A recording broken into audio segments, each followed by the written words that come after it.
Hello and welcome. Welcome to Drakenmemoria. Yay! What is Drakenmemoria, you may ask? Well, it's mostly Dungeons and Dragons. Um,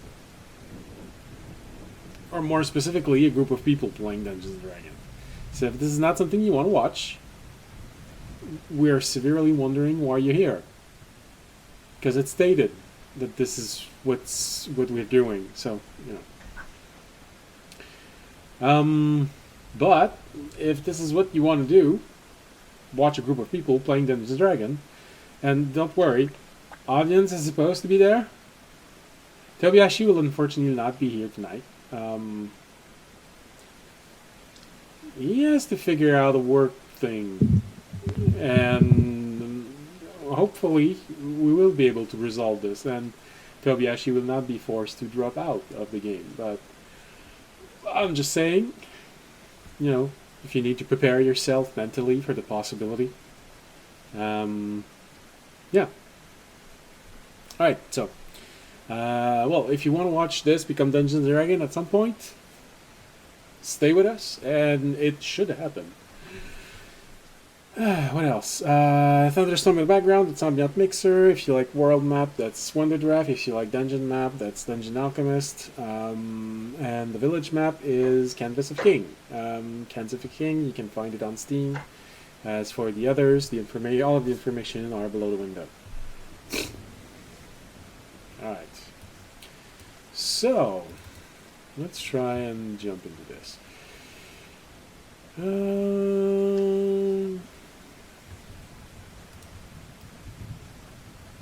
Hopefully, audience will be here soon. Okay.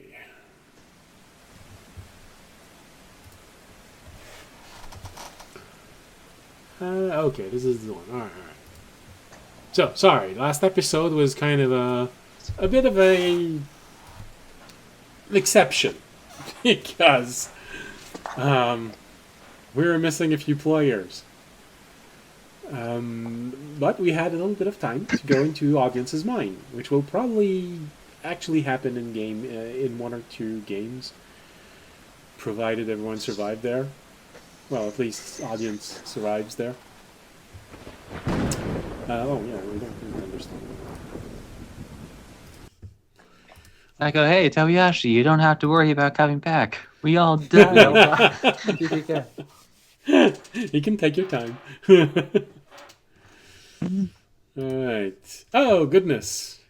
I was just about to ask where you were. No, I just got back from the city. Oh. You left a good job in the city. It's been a long day. My mom had a sudden spike of blood pressure in her thing, and she had to drop her car off and then go to the hospital. So I followed her over to the city to pick up her car and wait for her to drive her home. Well, that sounds slightly familiar. It's a bummer. Yeah. Yeah. She's doing better. Yeah, she's doing better now. So I actually was wondering, I didn't know if you were working today because she was picked up by an ambulance. So I was like, I wonder if Andre picked her up.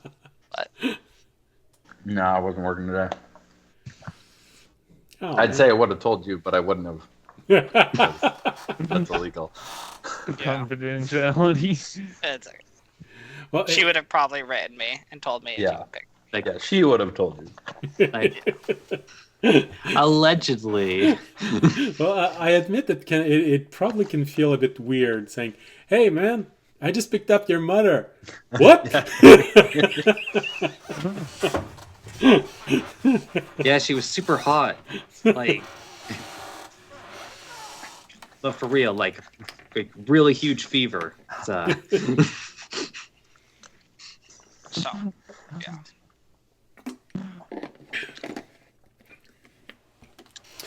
All right. So, well, you arrived just in time for me to explain what happened 2 episodes ago, because what happened last episode is actually what's going to happen next episode, and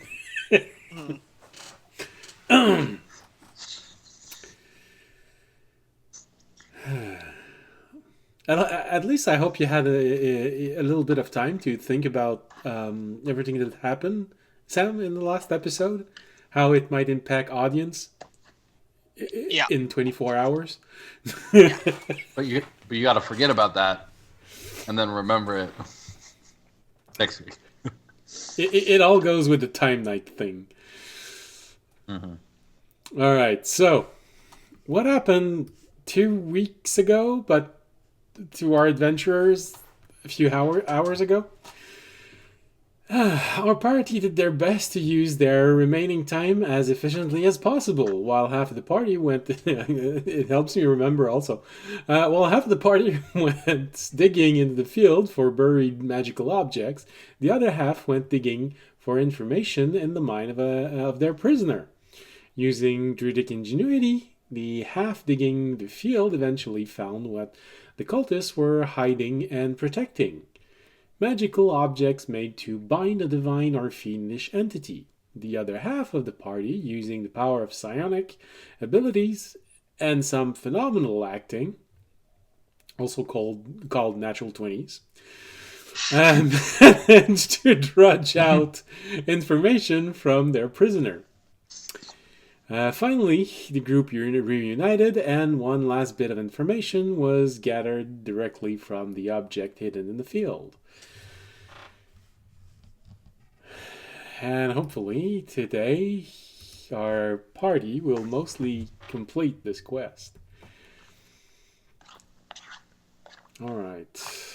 So. Mostly complete, but not fully complete. No, I mean, there's got to be at least one last fight, which hopefully Tobiashi will be a part of.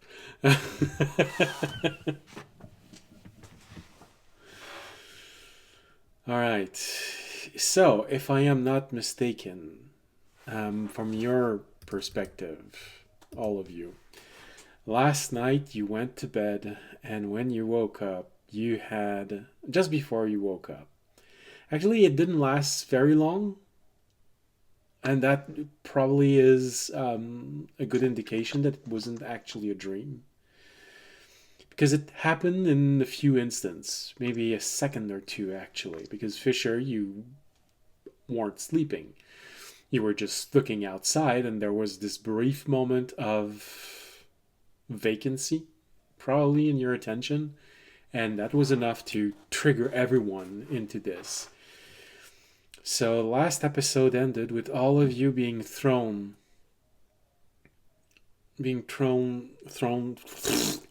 still having some difficulty sometimes with this, thrown into the future, or at least you think it's the future.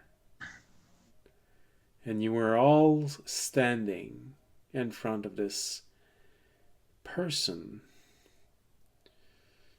You wanted to say it was a man, but honestly, when you're looking back into the whole thing, it had a very elfin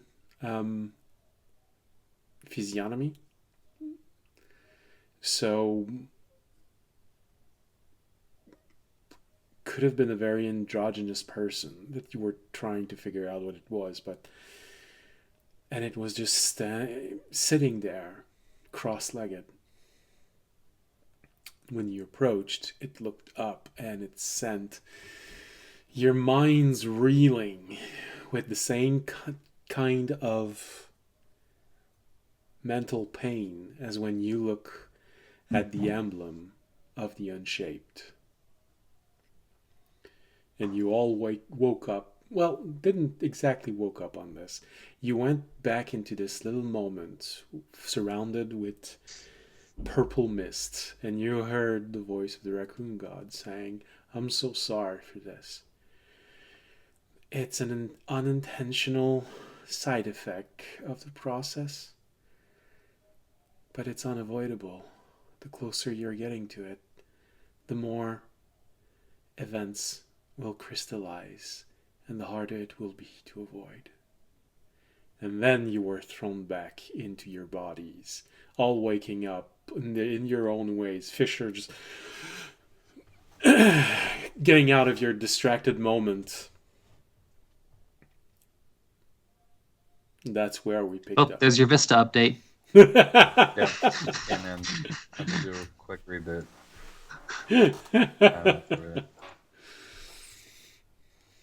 You'd set yourself to update during the night. You forgot that you didn't sleep. Damn. Yeah, I was on auto update at 2 a.m. and Well, as you all wake up, apparently Tobiashi is so surprised by this that he doesn't know what to say. But for everyone else, I, He's speechless. yeah, absolutely, completely. He's even sagging a little bit. You see his shape just going. But for the rest of you, this is what you wake up on. You were all there. You know you were there. You saw yourselves. And go.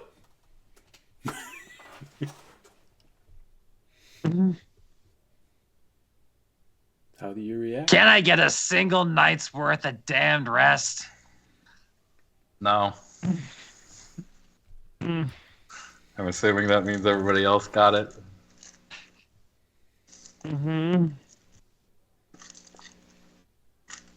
I got 2 for the price of 1.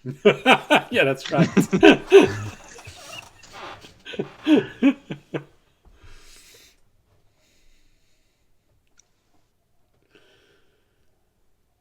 Bummer.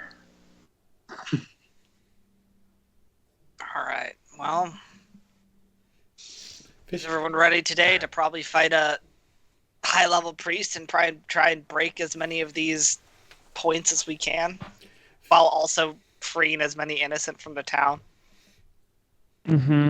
Yep. Fisher, wasn't there something that you wanted to talk to everyone about when you woke up? Did I not? Maybe You I'm specifically went out of your way to wait until the next morning Yeah. to talk about the unfortunate. Yeah. Right. Do you remember what that is? Yeah. Okay. Hey, you just remember it's still very question. important. Fair question, but that's been 2 weeks. I thought, I don't know, for some reason I thought we ended after we woke up and had already told everybody. No. But I guess not. That session was running a bit late, I believe. Yeah, I think half the people. I think you'd left that session at the end, or maybe. Actually, I think that is exactly what happened. Yeah, Mm. you weren't It's like there. you were one of the individuals that left in the middle because the session was running late and you had to work in the morning. Saving people. Cool. That's commendable. All right. So, more bad news. So the thing they're doing here is fulfilling one of the parts of the prophecy. They're testing out. This is like a trial run for how they want to go about capturing the essence of the shadow of a god. So I see. So probably we- even more important, we break as much as possible to not give them that information. Yeah, we want to try and make it so that they don't. Or They, we try to reverse engineer it and do it to their god. I mean, we have the plans here. I don't know if we need to reverse engineer Yeah. it. We kind of, I think, understand what they're doing. Mm-hmm. but yeah, we need to make it so that either the test they can't test it, or the test fails. Okay. Well, But Yeah. so basically, yeah. So test will happen probably when the nature spirit comes in and nukes the town. makes sense. So yeah, we have until tonight, Me- which is Meteor swarms the town. Mhm. Nobody knows what a nuke is. Fisher, from inside of you here, Taranad, at least give a little bit of credit to Tree Hugger, which he says that's actually not a bad idea. but I feel like this is something we should be involving the garden with, trying to retrieve one of these spikes, have them analyze it. Yeah. Yeah, that makes sense. Taryn had proposed we Oh, wait. retrieve I don't know what you're a thinking. poll and have the garden analyze it. We can do that. Because like we know what they're trying to do, but there's a very big difference between like the idea of something and the actual like magical engineering it takes to make it happen. I think honestly the first thing we should do is I think we should honestly deal with the rest of our enemies first so we don't get hindered. I think the first thing we should do, since we have their scent, is try and find this high priest, and before he can do anything or set up more, try and deal with him as quickly as possible. And the rest of the reanimated priests that he got. And then once because that should be the rest of the enemies we have in this town. And once we cleared them, that we know of. But it seemed pretty clear there were only 12 from everything we've seen, and this would be the rest. So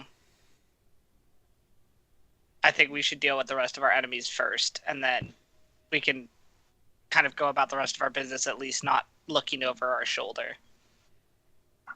Did you figure out where they were?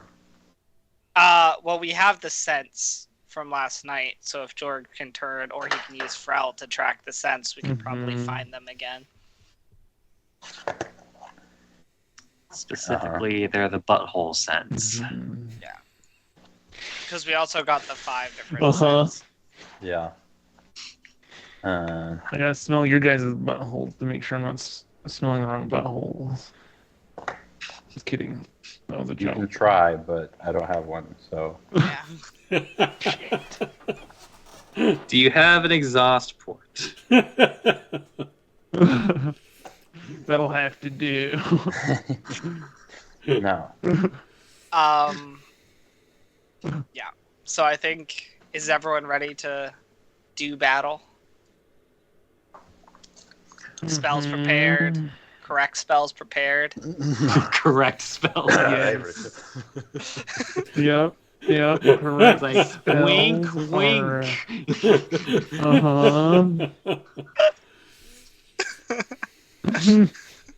Although, I guess to be fair to Jorg, I mean to nobody in particular. It's like 3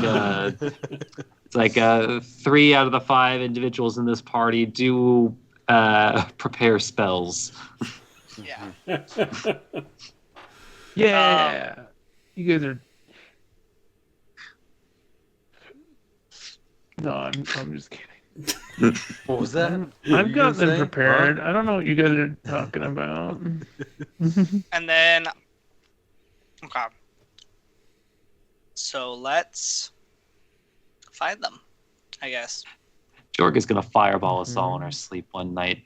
We're not going to see it coming. Yeah. See, I was prepared.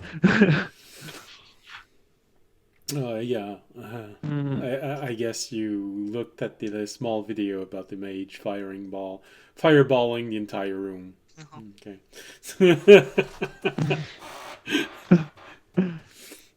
The music they put in this was amazing also. Oh, do we have Ornak, or should we go get him before we fight?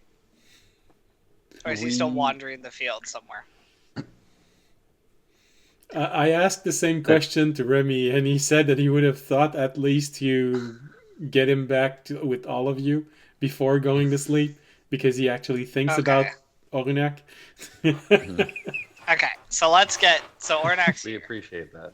It's like, in fact, he thinks about Ornax so much that he cares so much for his safety that after, oh, hey, look, a pair of bracers that were lifted off of a barbarian several sessions ago. It's like Rainey presents those to Ornak. Oh, good lord. Thank you. I think about Ornak. I thought about him before the fight, so we had him for the fight, so he could heal us. He's a valued member of this group. Because he'll heal me. Yeah. Unconditional friendship. Okay. No one would use the word slavery ever. No, absolutely No, not. why would they do that? What is in it for him? He's Nothing. We don't pay him anything. He's magically bound to help you when you summon him. Yeah, We it is pay absolutely him- magical slavery. We pay him in exposure. It's Exposure not to our world. slavery. It's more like Serfdom? I don't know. no. I Like don't believe any of us military are service. serfs. It's like military service. Oh, conscription. Right? Because Conscription? well, but we have a conscript. Right? He serves the big guy, right? Mm. Who told him to help us out. Yeah. So what you're saying is he's on a mission from God. Yes, exactly. Thank you. Well said. Well, I don't know if the big guy's God. He's more of like a lord. But Yeah.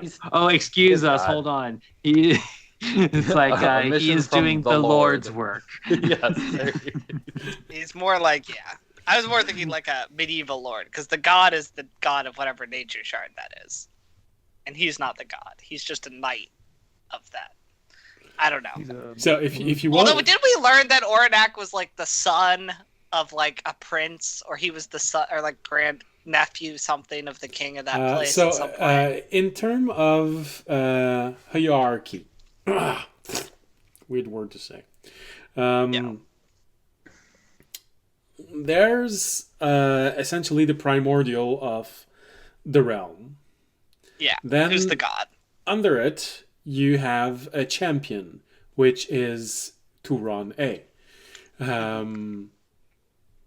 The entity that you helped recover the acorn because magic prevented him from getting it. So that's the champion of a god.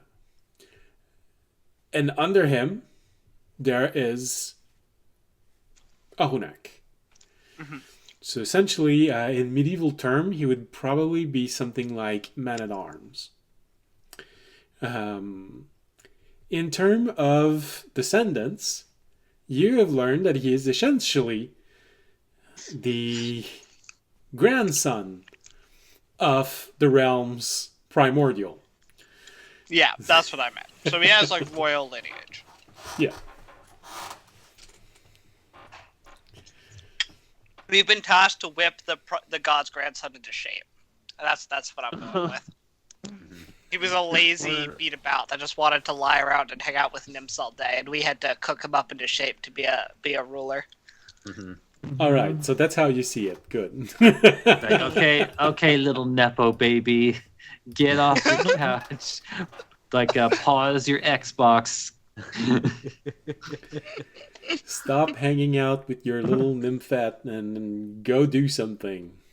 Yeah, exactly. We're just Go the touch outlet grass. for that.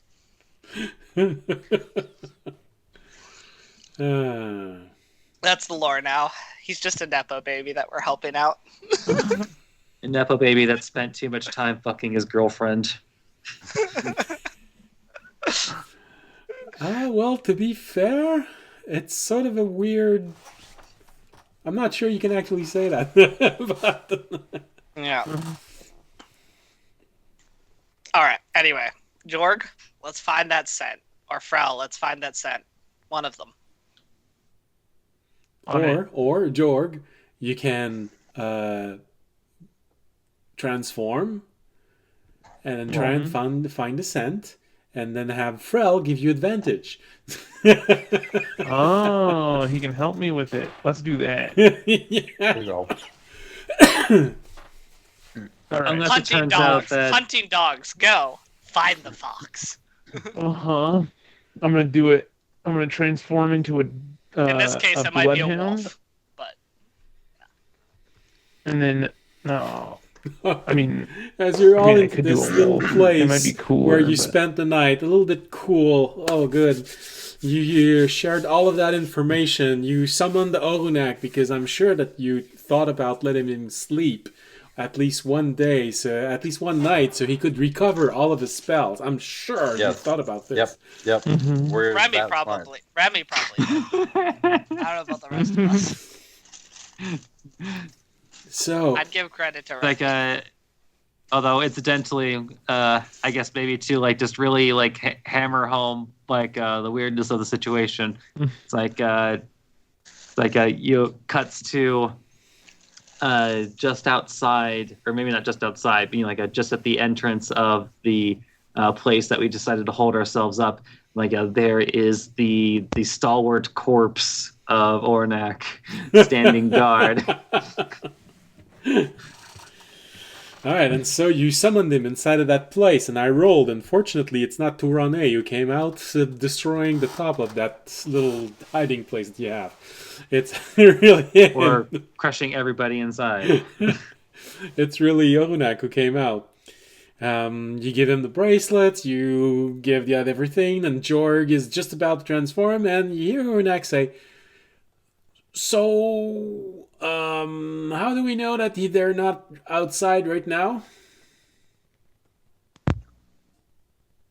I mean, we don't, but Yeah, Like, because, you are hunting essentially fallen druids, so people who can talk to nature. And we're surrounded by nature, meaning that they they could have attacked us at any point during the night if it suited them. Because we wouldn't have been hard to find. yeah. Leon's tiny hut disintegrates.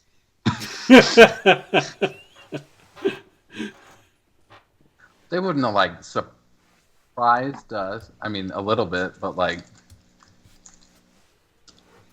yeah. I mean, if we are, I guess we'll fight them when we get out there. All right, Jorg. Right? Apparently, you're the one who Jorg. is going to figure that out. Go. Remy, All right. do you want to? Remy just kinda, like, starts mind whistling. link thing so George can talk to us So that is the while he's thing. hunting them. Raimi takes the 10 minutes to connect to each other mentally.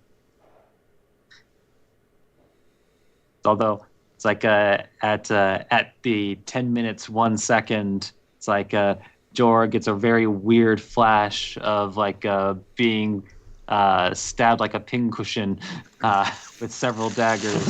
It's just like, oh shit.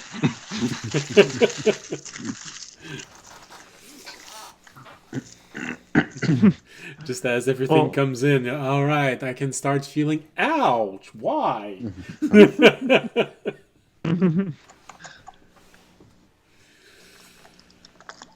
All right. I rolled a 25 on a perception check. Is that what I was needing for smelling around? Finding someone would be tracking, so it would more be nature. Or survival? I keep missing. I keep Tracking is a survival. survival then. I believe it's under the survival. You mean Yeah. subtract 4 or Well, just as you reroll? follow tracks, forge, find a trail, and avoid natural hazards. Well, it really depends on what you were hoping to do, because perception can also be valid depending on exactly what you are looking for. Do you have a stat block for the Bloodhound? Because the Bloodhound also might have some kind of skill advantage if it's in there towards tracking a set. Have you looked at that? I actually Good don't know. point. I did look at that last time I was here, which was too long ago for me to remember. But I think, Why aren't Okay, no, all of my that's not- books opened? I'm sure I opened them all. Okay, hold on. Don't know why. All of my D&D books, all of the PDF versions were closed. Okay. Spells. There we go. So that would be in dogs. Monster manual. Oh, there are a lot of bloodhounds. I didn't realize there'd be this many. There's like, oh no, wait, that one's a monster. Yeah, I can't find just like a beast bloodhound, like a normal one. Well, I on, think it'd probably just be D&D dog. Beyond. Yeah. Yeah, I don't think it think- might just be Yeah. dog. I think it would just be dog. Shouldn't Frel just already have a stat block? I'm doing the smelling as a bloodhound because I've got better nose, but I could just use Frel. Teamwork makes the dream work. Yeah, See, Frel keen and I were hearing, I working assume- together. Dogs have keen hearing and smell. This is true for all the dogs. Dog has advantage on wisdom, perception checks that rely on hearing or smell. So I think it's just dogs have automatic advantage on perception rolls using smell. I think that's what the dog gives. Mm. Yeah, they I don't have think like a you'd generic. automatic. They don't have a generic dog, but like there are like some species, like Mastiff is an option. Yeah, no, I was just looking for a stat block. I was sure that I saw a dog at least once. Yeah. Maybe I'm... That's it. What I'm seeing is just for the perception check for dogs is like every dog species I can find has the advantage on perception. Where did you Smell find a rolls. dog? I just typed in dog into the D&D search bar, and it popped up a bunch of different monsters, and then dog. But I assumed that they're the same thing because it's just Yeah, but there dogs. might have been things that... it wasn't a stat block I found. I just found that for every dog species that I find it had the same. So I assume it'd be the same for whatever dog Jork turned into. Yeah, all right. Which means it's player handbook, monster manual. You can easily go with... I'm sure there is a dog somewhere. I mean, there's the blink dog, there's death dog, there's devil dog. They're all monsters though, Yeah. but like The Mastiff is in mounts. mastiffs and mounts. Yeah, even if you go to Mastiff for the old rules, keen hearing and smell. So at There's the minimum, they're going harrow to- hound. No. I've seen dogs. Or I thought I've seen dogs. Just a random dog breeds on here. No, but Well, it's it's- anyways. Well, again, it's like I said. There's no specific dog. A lot of Yeah. it is really just Yeah. different types of dogs, different breeds of dog. Yeah. Which, you know, Mhm. it makes a bit more sense, though, because comparatively speaking, there is more variability between dog breeds than there are cat breeds. Before you start getting into Yeah. their cousins. Mm-hmm. I honestly think you should turn into a Skitter widget, which is a giant dog-headed cockroach. Yeah. Is that a I was. beast? What if No. if like Okay. It just popped up on the option of dog that I popped in. Horrifying. Please don't. Okay. if Frel can smell just like you guys can, maybe I should turn into like a falcon or something to scout while Frel does the smelling.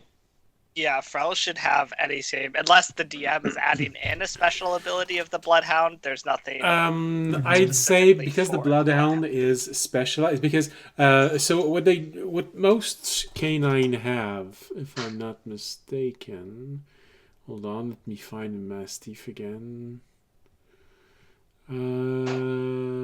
Keen hearing, yeah. All right, so what would be the specific thing for Bloodhound? Would be advantage on tracking that the others wouldn't have. Because everyone else, it's just keen hearing and smelling, which gives advantage on wisdom perception. But the Bloodhound is a dog specialized in tracking. So you'd get your advantage roll On for survival. tracking. continuously, so you continuously get the advantage roll. Well, yeah. Or yeah. Then if the drove we're looking for is just like having a really bad aftermath after Taco Tuesday, then maybe we can use perception. But So if you want to use Frel to give you help, I would probably simply translate this into lowering the DC. Okay. Yeah, Fril and I can start smelling around, so Look I for get smell of blood advantage. and death too, because the guys who are rezzed will probably still have a smell of blood on their clothes, at least initially. Or I mean, should I we? just rolled 2 11s on a survival check. I am not being a good bloodhound. Total? Yeah, Did you, like, 11 oh, total. total. 7 plus Oh. 4 twice. As almost 4 twice. Okay. All right. Yeah. Initially, you'd rolled a you had rolled a pretty good roll initially, but that was for perception. But because you thought that perception was fine, so one thing that I am willing to do for you is you can put that roll on the roll that you intended to do, which was tracking. Oh, okay. Or you can keep that perception roll and see what additional information you might get from this. That's up to you. I'm doing perception instead of tracking. Well, like I said, both would give you different kind of information. So do you want to have a good roll for your tracking, or do you want a good roll for your perception? Tracking would probably give you a better idea of where they are, but perception would make you aware of everything that's happening around, including getting out of this place without falling into a trap, but also walking around without falling into another trap that they might have placed. While tracking will help you get to where they are quickly. Okay. I would probably do tracking just because we're on a time crunch. Okay. And Jorg is more concerned about finding them than doing that. So that would be, if I apply that, it would be a 21 to the tracking check. Okay. You guys do the perception. I'm smelling. So my big ears are blocking my eyes and stuff. We got you. Okay, Remy. That's what the big ears are for. That's why they evolved them. They act like horse blinders. Block out all the distraction.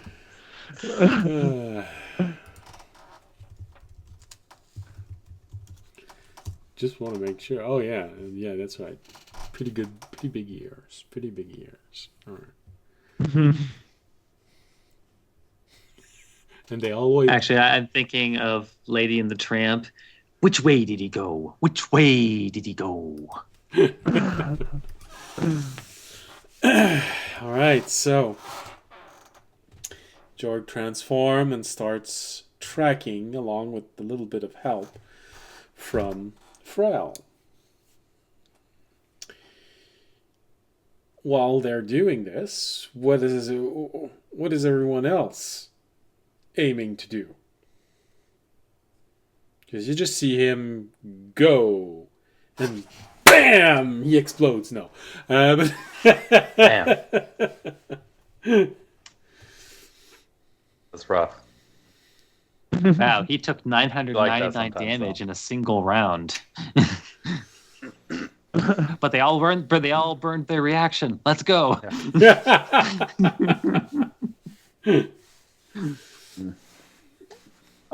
I think I would be telepathically communicating with Terry to be on the lookout for wonky magical stuff. Like magical traps they may have left. Okay, so you want a perception roll for this.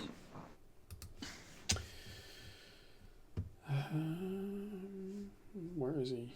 Almanac. Yeah, here we go.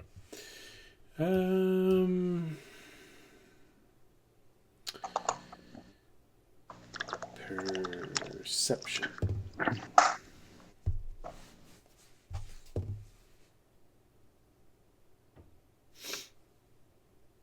Okay.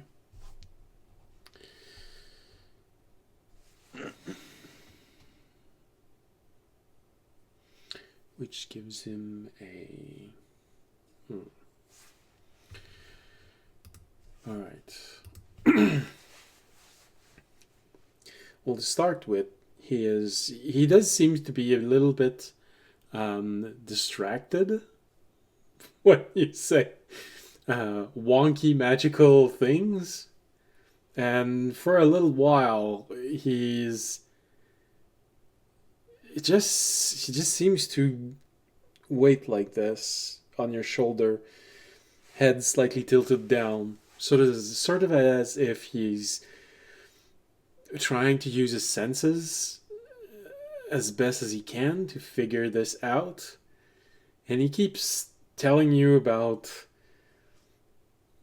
magical line on the floor, which eventually you identify as, okay, he's talking to me about the web. He seems to be a little bit distracted from all of the magical grain that was all around him. Mm-hmm. Oh, here. Oh, that's we actually have a. Oh, jeez. We'll have something for Tobiyashi to do while you're doing all of this. Your psychic friend asked Tobiyashi on the side, and he has a task for him, which he doesn't get a choice into doing or not doing because he's not here. So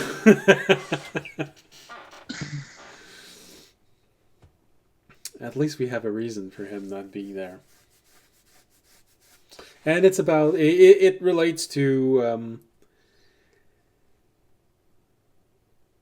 his task to isolate the villagers who should survive.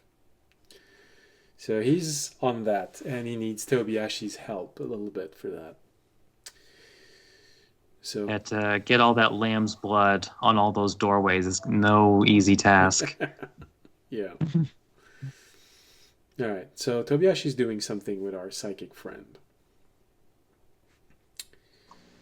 I was actually thinking of asking Tobiyashi, but I wasn't sure he would actually want to do this, but now he does.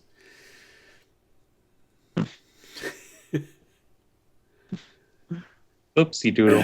Yeah. That's what happens when you're not there. You make weird decisions.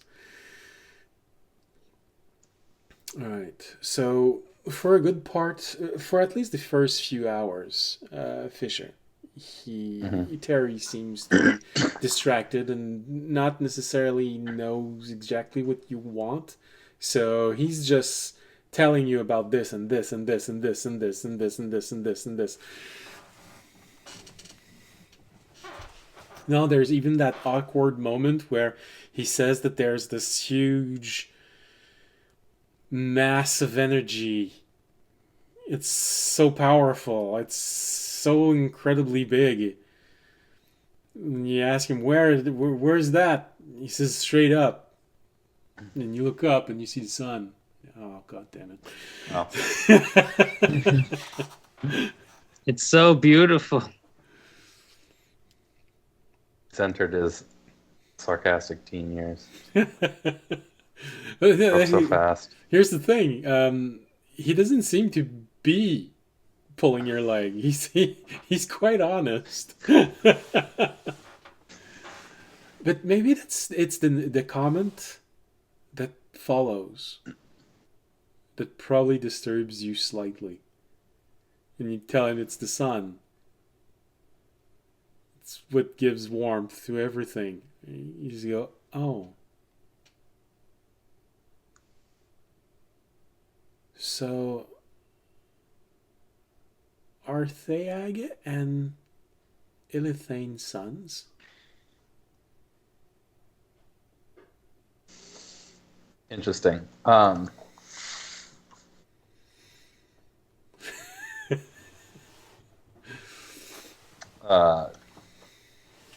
Good to know. No, but I guess the eggs. No, she's a daughter. Doesn't work either. Theag being the strongest of all the priests inside of the, and Ilithane being the leader of all the constructs. Yeah. I mean, not super surprised. Like a little bit, but also like checks out.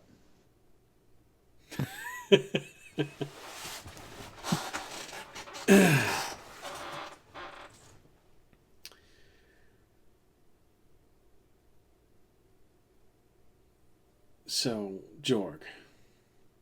Well, Yes. We got Fisher is asking something to Terry. Just out of curiosity, audience and Remy, what are you doing after that? You're just following Jorg and Fisher like little good little dogs, or are you doing something? Job.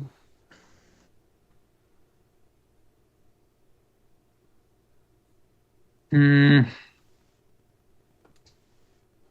mean, there isn't much purpose to, like doing a pass without trace, for example, because it's been established that they've magically marked us anyway.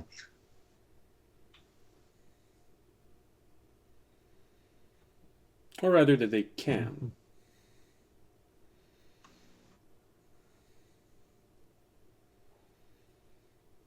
Actually, I'm pretty sure they already got their sense. They made it a point to. Yeah. Hey. It's been a long while. I'm surprised that any one of you remember them saying that they have your sense. But yeah, they did. It has been. I forgot with the knives. I'm sorry. It's like out of all people, you're surprised that I remember something. Something that happened 2 years ago? Yeah, a little bit. I still remember conversations I had when I was 8. Oh, yeah. It is an insufferable existence. I mostly remember people not believing me when I was 8.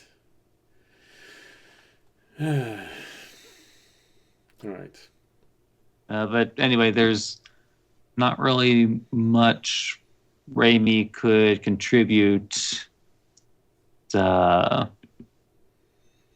like unless he wanted to send his familiar on a suicide mission. That's really up to you. Maybe we want to. Do you want to do to your familiar what you keep doing to Elknack? It's okay. It's like those have not been Raimi decisions. Those have been party decisions. There's a difference. You know which way audience is voting, but you don't have to. Okay. All right.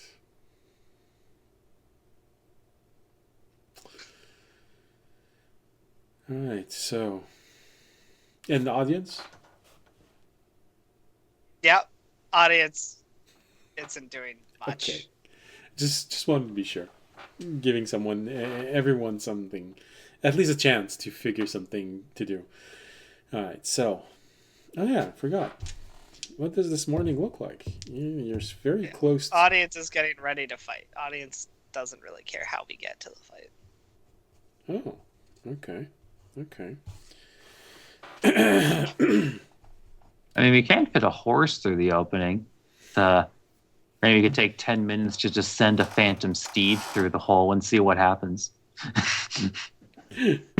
No, why not send Magna? That is also an option. You know what? Fisher will send his familiar that he hasn't summoned in years, but technically is still around because it hasn't died. He just hasn't. The owl. He's just been stuffed in a dimensional space for months on end. Yeah. Because, see, Terry had this whole thing about birds, so...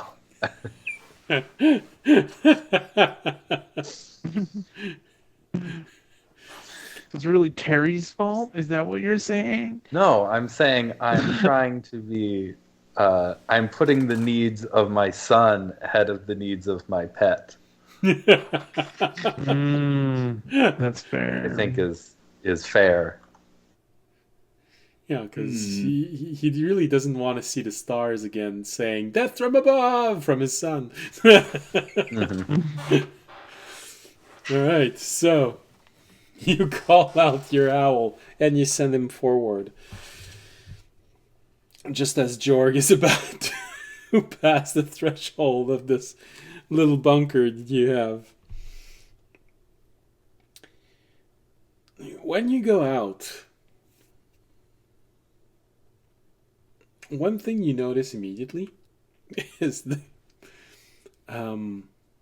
covered sky, but there's a thin layer of snow everywhere. Snow fell during the night. It's not deep. It's maybe half an inch deep.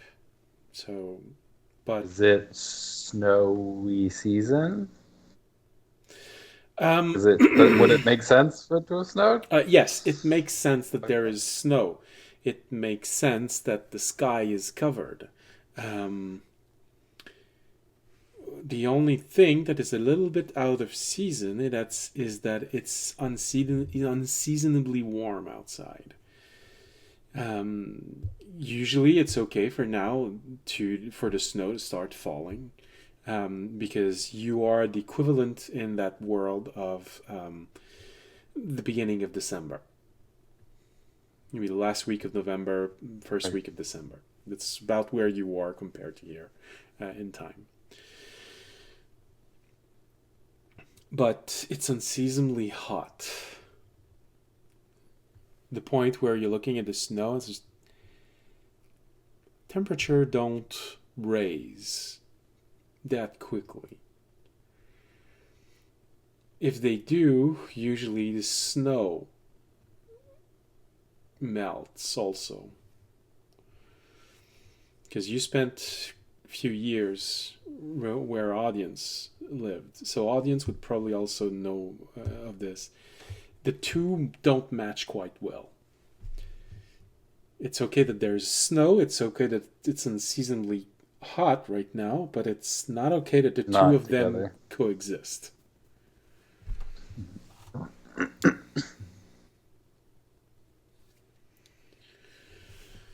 Well, there is a nature god about to wreak his wrath, so audience doesn't think too much of it.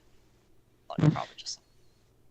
Yeah, but also, I mean, there's druids doing weird stuff with nature also, so like. Yeah, that's true. You got enemy druids, you got a nature divinity, and you have an allied druid with an orb standing next to the divinity that's about to kill everyone.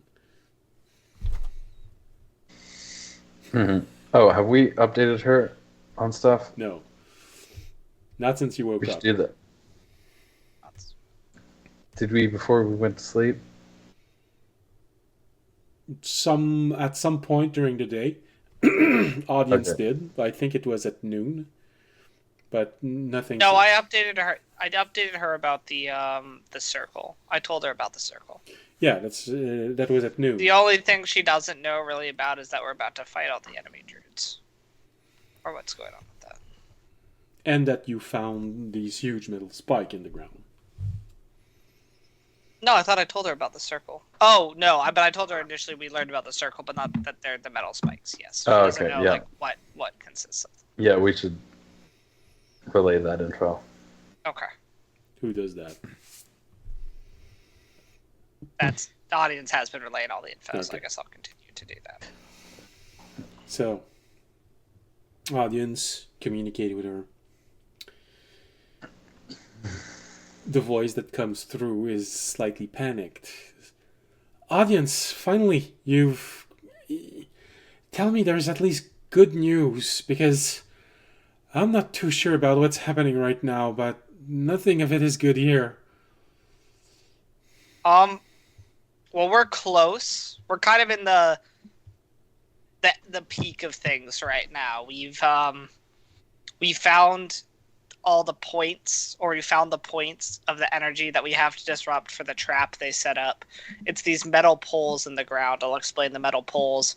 But we also know that there's some warding enchantments potentially on them by a higher hunter cult priest here. So right now we're going to fight him and the other priests that he's rezzed, take care of them, and then try and remove as many spikes as we can, while also our psychic friend is helping kind of take care of bringing the innocents out of the village with Tobiyashi, or they're figuring that out.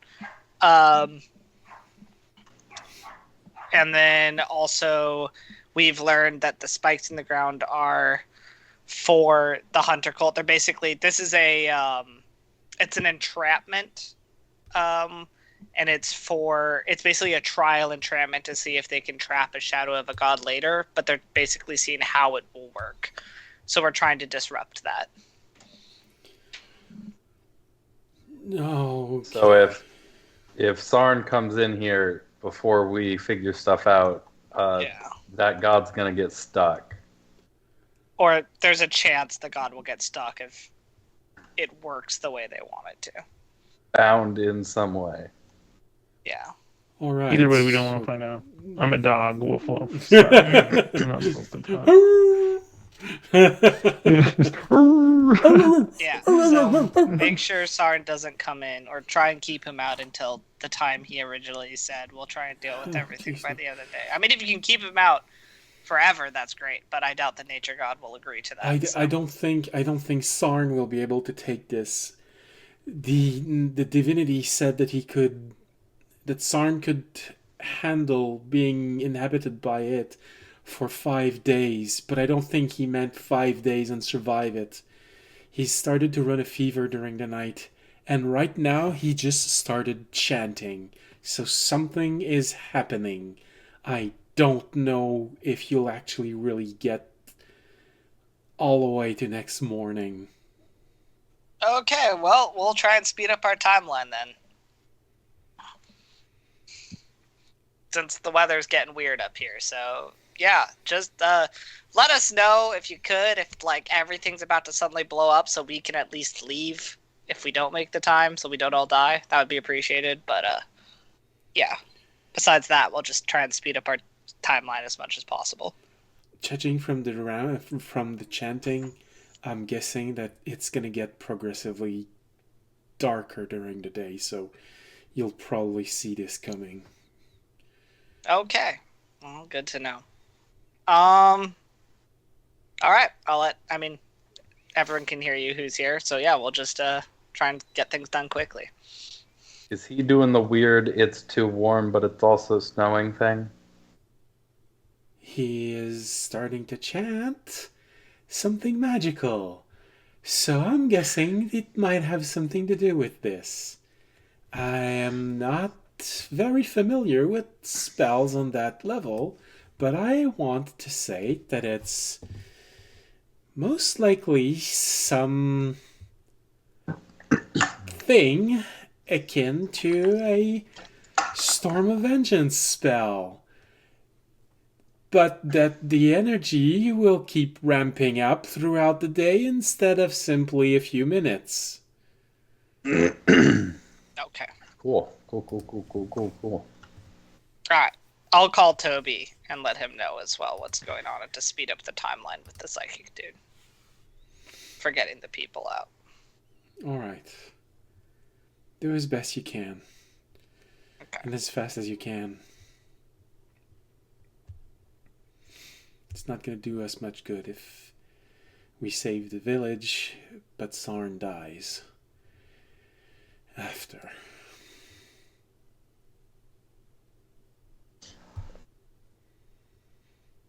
She cuts on this, unless you want to add something. Nope, that's good. Okay. We're just going to speed up our timeline. And I'll call Toby, and because he's with the psychic guy, and let him know to also speed up their timeline. All right. Probably one thing that stands out when you communicate with Tobiashi as he takes his orb out. You get the feeling that he's eating something. Okay, I'll be like, hey, Toby, we need to speed up the timeline. Sard started chanting. We don't know if we have till tomorrow morning. We think it's some kind of ramped up Storm of Vengeance spell.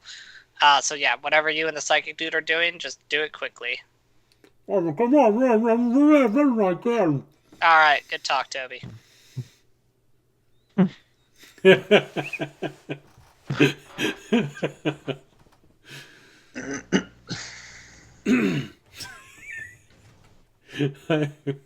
It's gonna be weird when Toby actually comes back. Oh, good.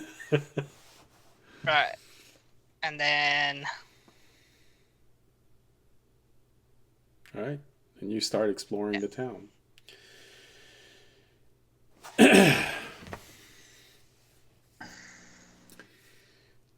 Jorg, even though the conditions are not extremely favorable, being a bloodhound helps because your nose is so keen. It's not too hard to find whatever you can, and being a bloodhound, knowing about bloodhounds, you know, because you're a druid, so you spend time learning about animals.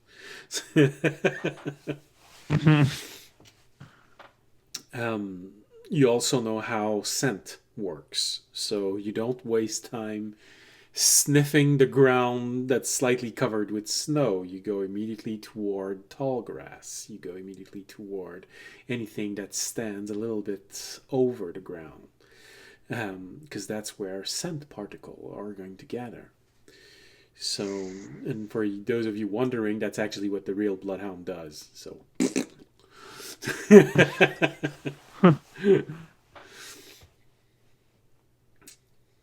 That's why it doesn't actually work walking into a narrow stream to lose a bloodhound, because the bloodhound can actually find the scent particles of you on each side, either side of this little stream, because they just fall on the water and they find themselves on one side. So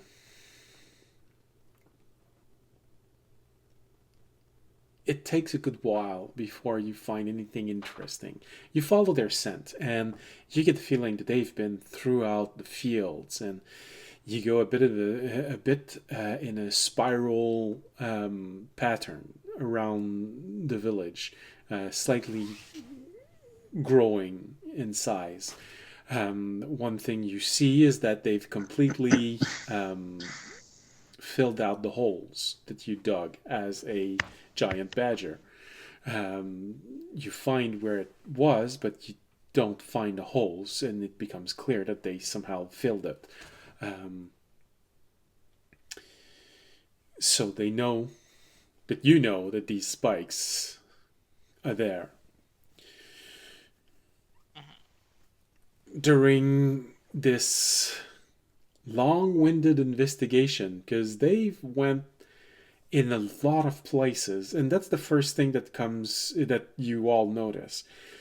They went first in a spiral shaped outward the village, and then they went back into the village, and they started to walk everywhere, maybe to the point of wondering, maybe they anticipated this, or maybe they've just been extremely busy throughout the night preparing something more. Maybe they didn't sleep though, since we had fought them. Which means they're maybe weaker today. Their group separated at one point and then went back together. During the first 2 hours of looking everywhere, you even find 3 bodies of most likely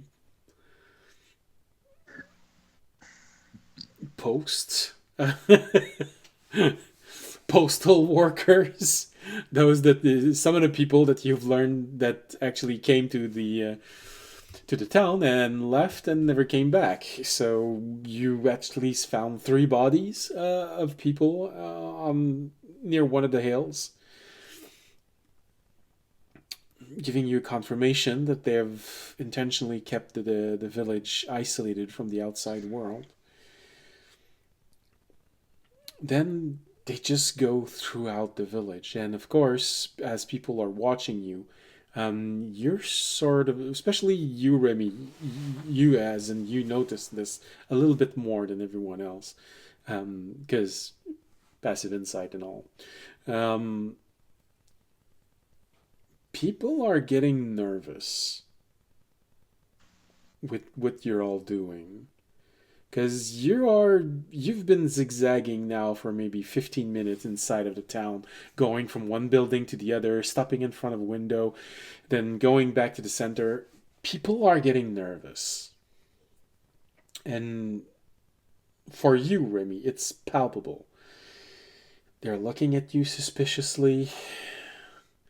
You're hearing a few people talk, sharing this fear, this growing fear that seems to be spreading inside of the village, that maybe you're not there for good reasons, the 5 of you. You know, you've kind of been stirring up trouble. So, maybe... And it depends on the persons. Some say that you're just here to cause trouble. Some say that you're here because you plan on stealing stuff. Some say that you're actually there because it's probably a religious conflict. You know, there's the followers of the hunters, and then there's the followers of the audience. So maybe there's a religious conflict coming in. Those people are afraid that they're going to have to choose sides. And you see that in the population. Some of them saying that they're going to side with audience and his religion, and some say that they're going to side with the hunter cults. So depending on where you are in town, you get strange looks from people watching Jorg or people watching audience.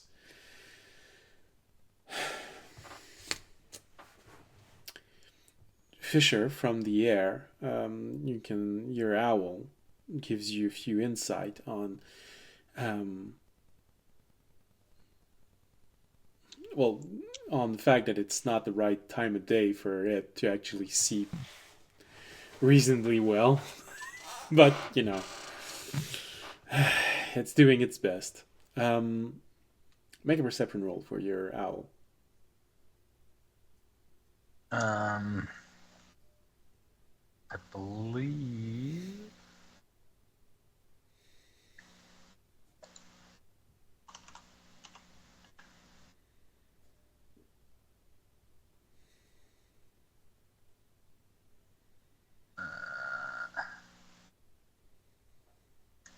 It does have a perception skill and advantage from keen hearing and sight. Yeah. Yeah. 14. Okay.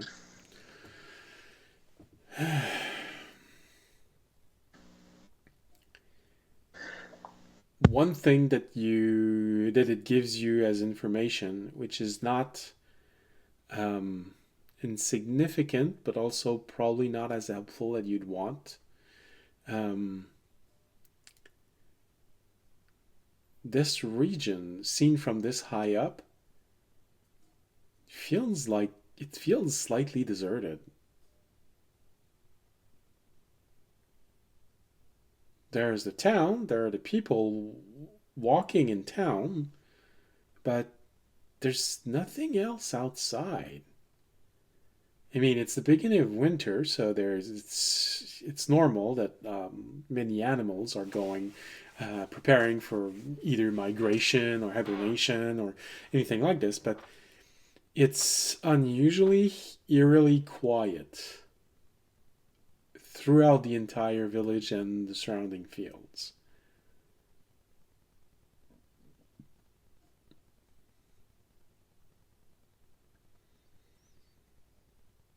You forgot to unmute yourself.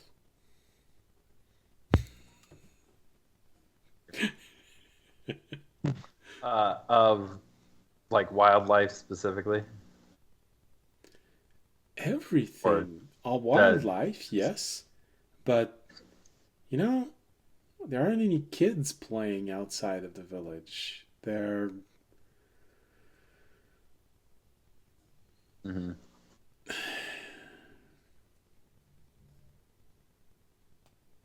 Was that something does that seem new? Well, new in the sense that you never paid attention to this detail before. Okay.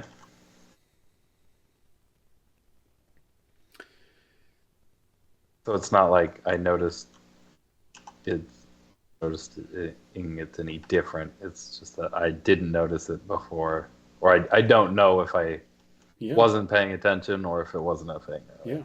Usually kids and, of course, people taking care of kids will venture out because that's the nature of kids. They want to go play in the fields. They want to go play near the forest because it's fun finding swords and playing knights. And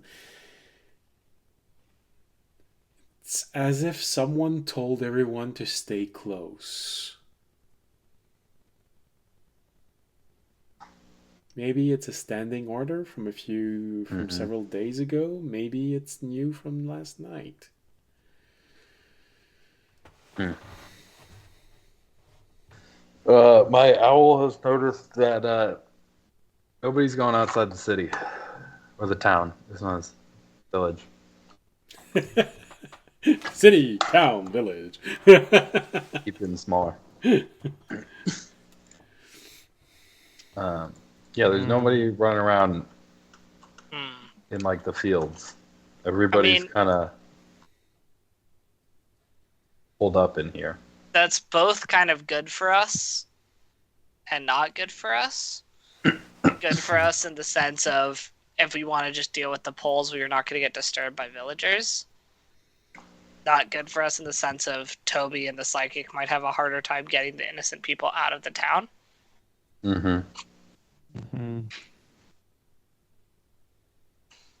I'm almost wondering if it would be better. I know we're on the trail. I'm always wondering if it would be better to draw them to us outside of the village, like to just start dealing with one of the poles, because they're probably not going to want that, and then they're going to kind of have to come to us if they want to stop us dealing with one of the poles. And then just start going in a circle.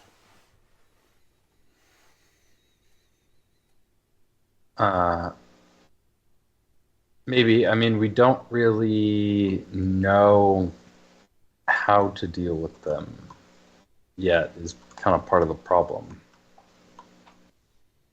They're magically, remembering correctly, they're magically trapped. They are magically trapped. We know that. But I also, can't we just, besides that, we know they're magically trapped. If we can get around the magical traps, which I could technically cast Dispel Magic on at least a few of them, could we just break them or take them? I mean, it seems like not that hard to get them out. I believe when we pitched disintegrating one of them, we decided that would be a very bad idea. Trying to remember. Yeah, with magic. I mean, literally physically just breaking them, not even using magic. Physically breaking magical objects is very difficult. That's why your magical weapons are so nice, because we don't have to sharpen them or care for them. But I mean, what about not even breaking them? What if we literally just like undug them from the ground? Like pulled them up? Yeah. I mean, that would probably do something. I don't know if it would be like enough. I don't think it would be enough to. I mean, it probably would make it not as strong. I don't think it would be enough to make it so that they aren't still able to, like, Get information from it. yeah. If you want, Fisher, So you you can think- make an Arcana roll. See what your Well, knowledge here's of what the I'm environment- thinking. Like, we're banking on the fact that we can capture, kill the other priest, and interrogate the high priest enough that he'll give us the information in time to actually get what we need to break it anyway. Which is a large assumption that we're not just going to have to kill him, or he doesn't have a way to sacrifice himself if he's captured. That Arcana check is a 22 or 26 with Terranet. Oh, wow. Okay. So even the 22 would allow you to know a few things about what happens if you try to move 1 point. So part of something that traps the following the geometrical form is important because it's the optimal placement for the balance between power and strength, energy and strength of the containment spell. So moving one out of alignment may give you your goal as to creating a weakness in it, so that even if it springs, the divinity may be able to break it, to break the containment spell. Which, It might spring, but it might Yeah. not hold. exactly. Moving But it. that would still tell them that it at least Yeah. worked initially. What if we moved all of the 8 points? Like, what if we removed all 8 points before they... Like, I assume that would probably be enough that it might not even string. Because that's a pretty large disruption if we literally moved all 8 points. So if you move 1 point, it would create a weakness in the field. If you moved all of the points, it would create a field. If you keep them in range of one another, it would create a field that is generally weak. And so it would not even be a question of whether the divinity would be able to break it. It would, without a doubt, being able to simply tear through it, which may give you part of a goal that you want, if you manage to do this without them realizing that you change the position on each one of them, because it would give them the information that their spell is not strong enough. So partial failure. If you manage to either take one out to a point where it is no longer in range of the other, or destroy one, it would literally create a hole in the whole thing. And so the spell might not spring at all. It could either not spring or collapse immediately after being sprung, just like when Remy tried to make a Lehman's tiny hut in the underground reserve. It collapsed immediately because it didn't have any space. Well, I have a way to bring one of them out of range if we need to do that. Because I can always teleport a pole away and then teleport back out of the range if we can dig up one. And if they know I have the teleport helm, which they should, because they were rezzed, they might know I might think of that, so they might come and try and stop us from even digging up one of the poles. So with your Arcana roll, Fisher, because that's 2 Arcana rolls that you've made on the object, you'd know that this might work, but it's probably going to hurt like hell for audience. Because one, he's trying to teleport something that is sending out a tremendous amount of energy, which could interfere with the teleportation, and he'd need to touch it, which you know it's protected, so he'd have to withstand whatever protection is on that before teleporting.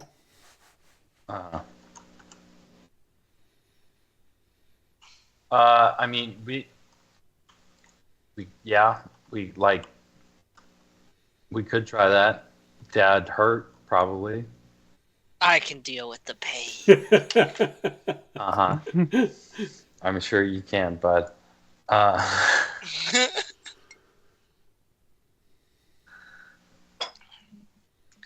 just think it might be the best to draw them to us if they want to stop us, because they have more to lose than we do in this case. I think this is one of the very rare cases where they actually have more to lose than we do. Because, like, yes, they probably understand we want to protect the people of this village, but this is a plan they've been setting up for months. They really want it to succeed.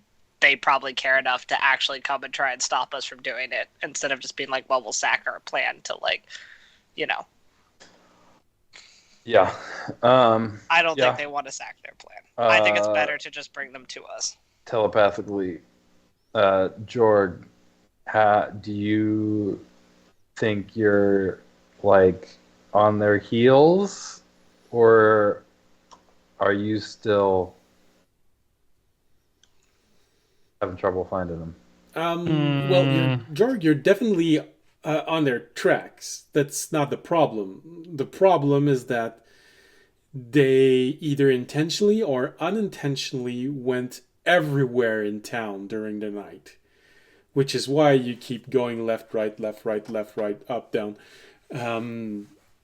The big question is, did they do that only to mess with you, or did they do this intentionally to make something? Maybe a trap, maybe preparation for something.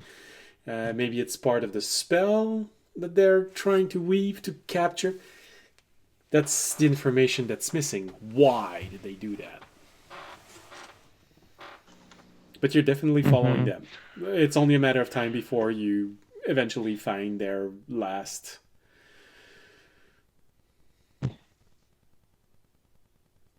destination. But to be fair, you've been doing this for a bit over an hour. Well, you had time to go to the hills. 2 hours. 2 hours. Yep. I'll relay that information. We might have to. So, do I think I'll be able to find them within the next couple hours? Because we don't have a whole lot of time.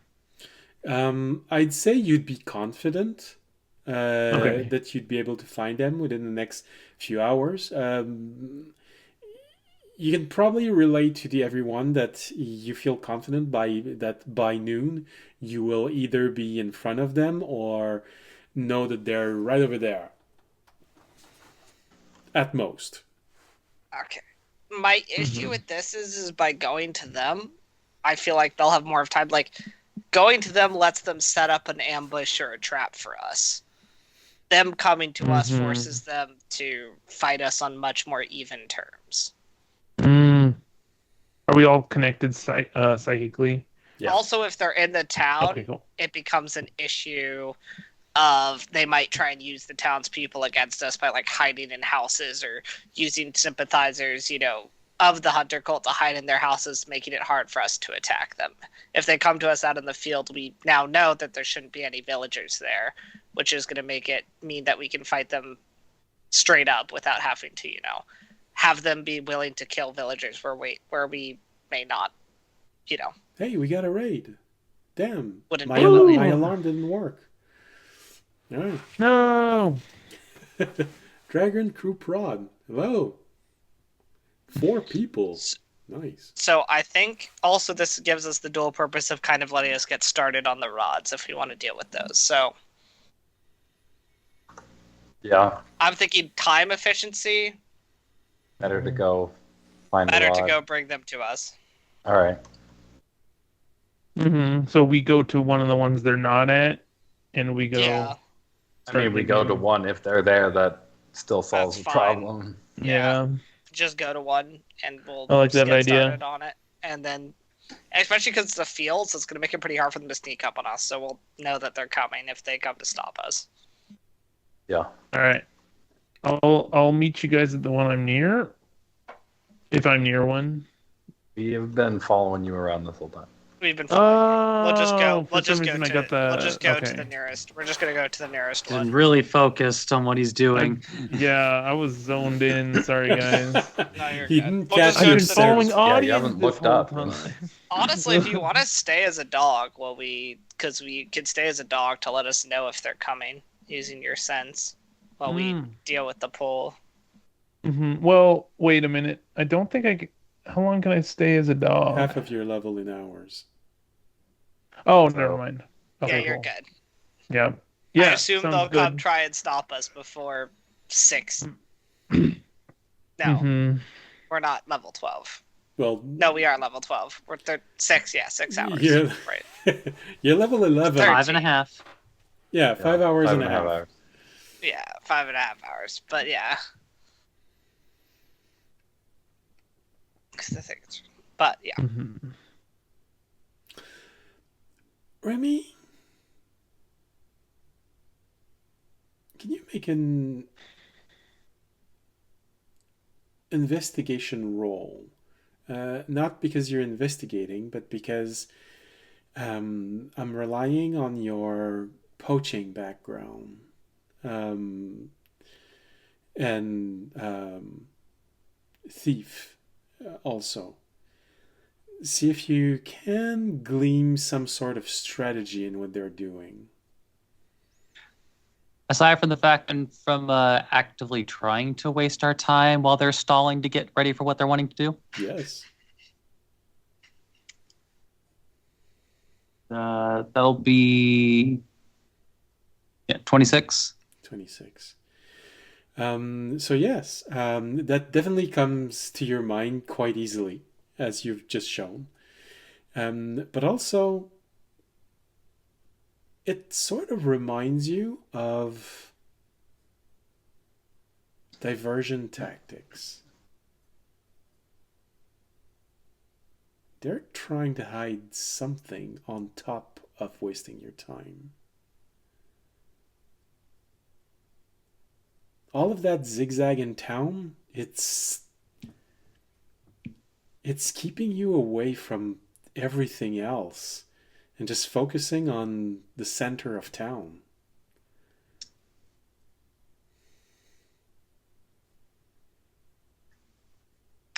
It's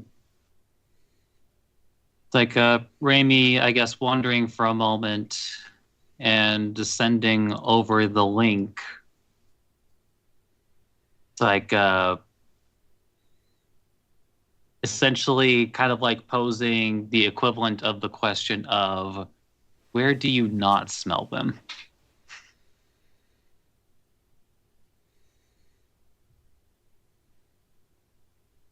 Jorg?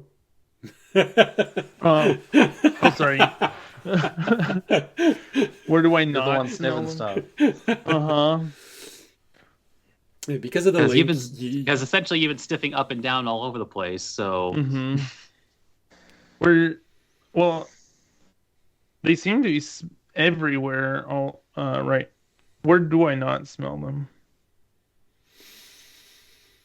make your own investigation roll. Right. See if you can piece that puzzle Alright. together. Mm-hmm.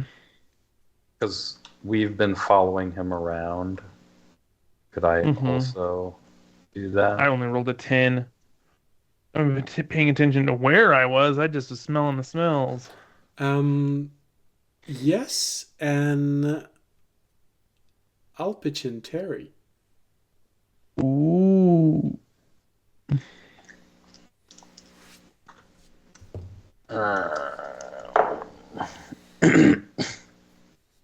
That is a 23. Okay. So obviously, Jorg, you're having trouble because there's too many scents. You know, you've managed to isolate their scent, but now Remy asks something more, and you start trying to sniff around, and you're sort of getting what he's getting at. They made sure that you were stuck in the middle of town trying to figure out where they were, and everything is being masked too well because they're moving around where everyone else is moving around. The only thing you can deduce with that is Remy might be right. They may actually be hiding, doing this to hide something specifically. Because of your bloodhound senses, you sort of feel like this might be... They might actually be hiding someone. A specific scent that they're trying to make sure that you can't get to. Fisher, from your side, hearing all of this, feeling the impression that Jorgs is having, hearing his thoughts,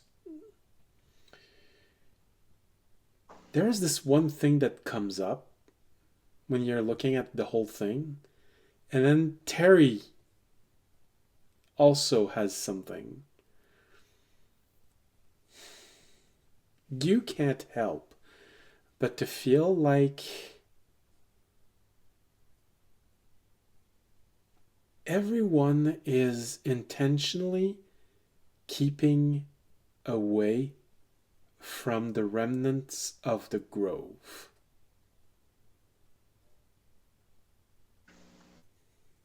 Like everyone, like include like the townspeople, the towns, too. The cultists, everyone is keeping away from that.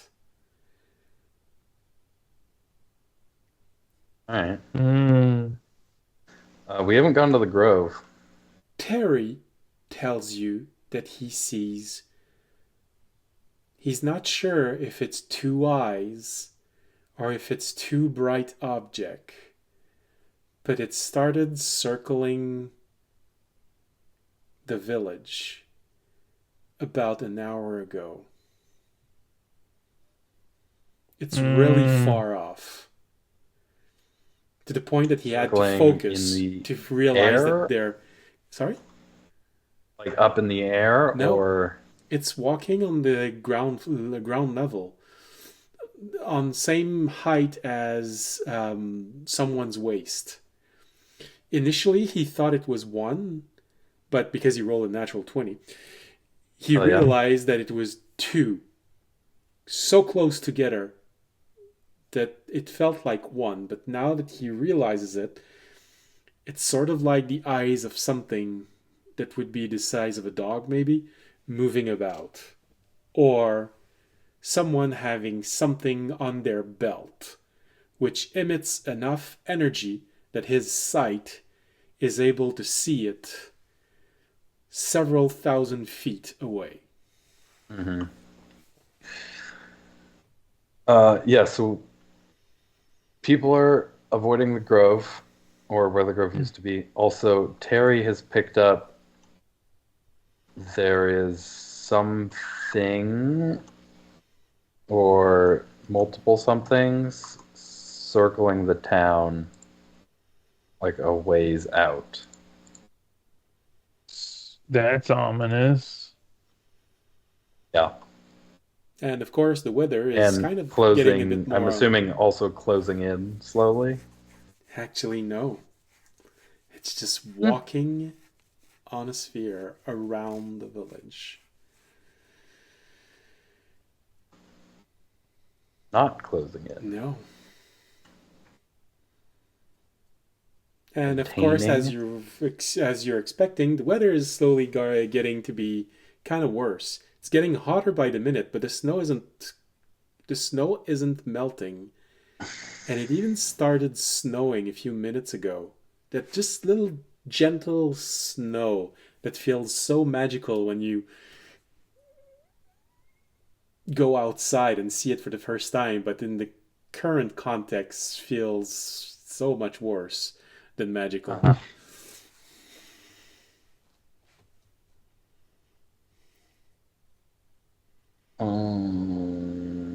Right. You're muted, audience. Sorry. So I was like, so what's our course of action? Is it do you still want to try and head to a pole, or do you want to go to the... I mean, let's stop by the grove Okay. and then go to a pole, I think. Okay. I mean, if nothing else, if you guys will maybe recall, part of the whole purpose of dismantling, but like desecrating any number of actions you could describe what happened to that grove was so that they could fuck around with the magical ley lines around there and use it for their summoning purposes. Yeah. So, yeah, let's go check out the grove first. And then we'll go to a pool if we don't find anything there. To the grove. Gather your party. Yeah. It's like you find a pool, all right. That cleric in her mid-20s is really working it. She's trying to push herself through college. Yeah. Interesting. I'd like to say, because you've been rated, that this is not the kind of What are you talking about? This is the kind of joke Zach makes all the time. Yeah, no, but it actually kind of is. So,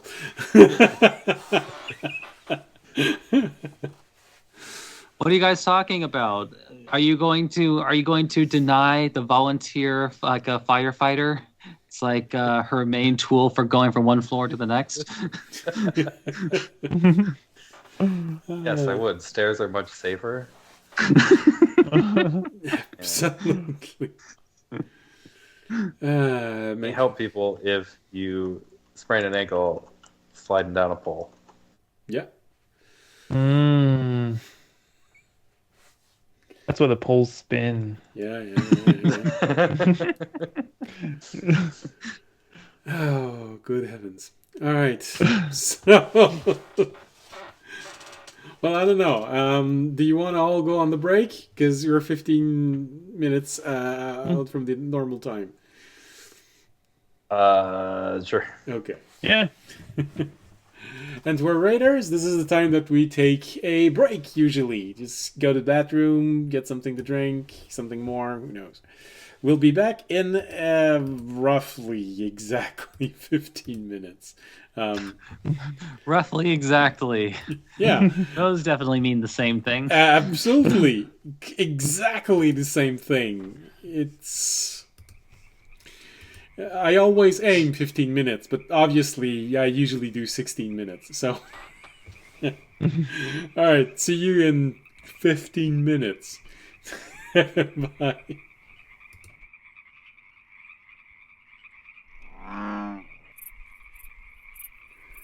Ha! Succeeded. You all wanted to make me fail on my promise to be back in 15 minutes. Admit it. Admit it. Never. I don't wish for failure. I just expect it. There's a difference. Oh. That's okay. It's like we're actually starting to get to the end of the third quarter, and there are some that if you put in this much effort like a few weeks ago, you'd be passing my class. Yeah, hate those students. That was never me every time.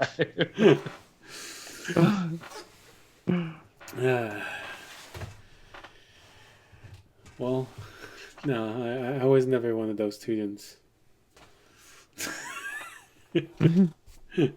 But that's probably because I have dyslexia, so I needed to work 2 times as much as everyone else to get the exact same result.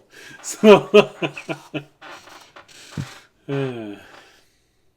yes, it What do you gives mean a doing sad child. all of the work of the entire quarter during finals week isn't conducive to maintaining that knowledge long term? But how long are you really going to need it anyway? Right? I totally remember everything from all my classes that I have my associate's degree from. Totally. I'm just put it just in small perspective. You know, like I've had about like 500 points worth of stuff in this quarter. It's like I've got students who only maybe got like 100, hoping to somehow get a 60% in a few days. Yeah. The funny thing is the one thing that finally made me stop doing that as much was when one of my professors was like, "Hey, stop doing this because I don't want to grade all that stuff right at the end of the quarter. I want to grade that stuff spaced out." Like, oh shit, that's true. So basically, more of a guilt trip than Yes, exactly. You are aware that I Yeah, want to because see when my you're doing it family. to yourself, it's just like, yeah, but I put up with it. But when you're doing it to someone else, then Exactly. you're like, okay. I haven't played with my daughter in 4 weeks because of your shit.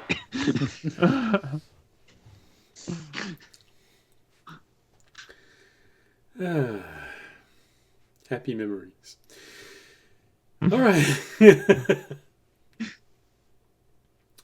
All right. So, when we left, I believe that you all went to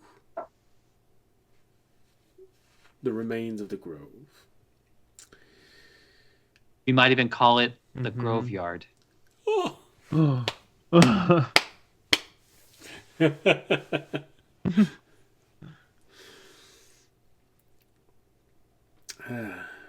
What can I say? Everyone take 1 psychic point of damage. So I am all powerful. I can inflict damage from across space and time.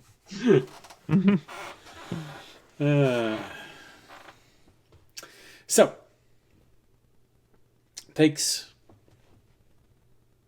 10, 15 minutes to get to the edge of the grove.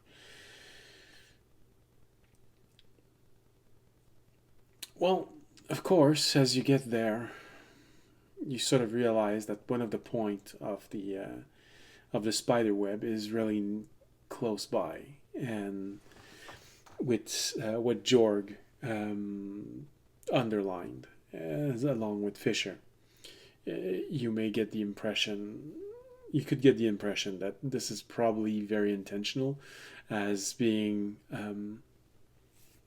how they diverted the energy from the ley line, from where it was converging, by placing one point of this so close to the center of the grove. But one thing that hits you, Jorg, is that there are no smell here. As in, the grass doesn't even smell anything. Doesn't even smell like grass.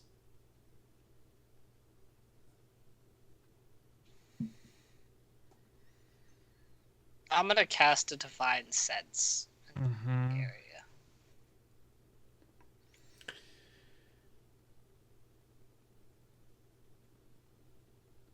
If he's not getting any sense. Yeah, that's weird. Yeah, I'll tell everybody psychically. Yeah. I'm gonna do a divine sense. I have no sense at all.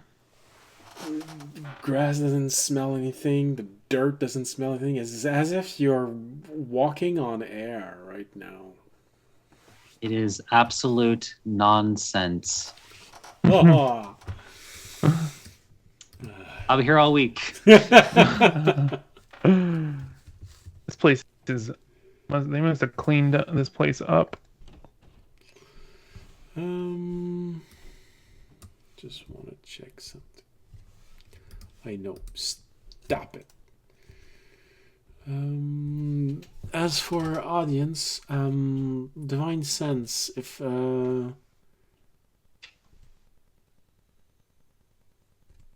good, evil, and specific being. Is that it? Types of being. Yeah. Does that? Also, the hollow spell or whatever. Okay.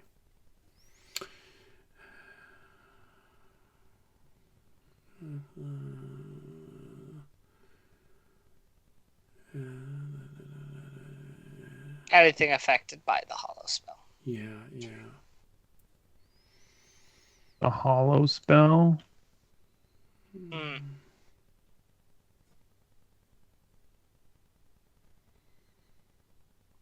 Okay. And hold on. Let's just check the hollow spell. Hollow. Why can't I write it properly?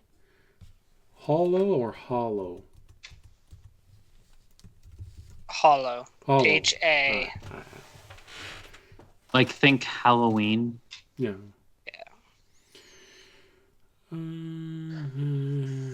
Like a hallow or like a hallowed, like literally means holy. No, it's just a spelling. I keep mixing hollow and hollow, the way that they're written. I know what they mean, but for some reason, the spelling just doesn't stick in my head.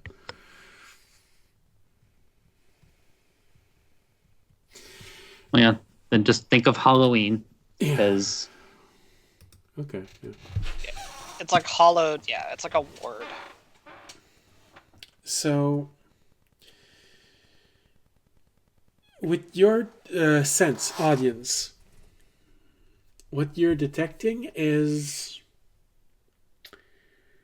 the fading aura of the grove itself.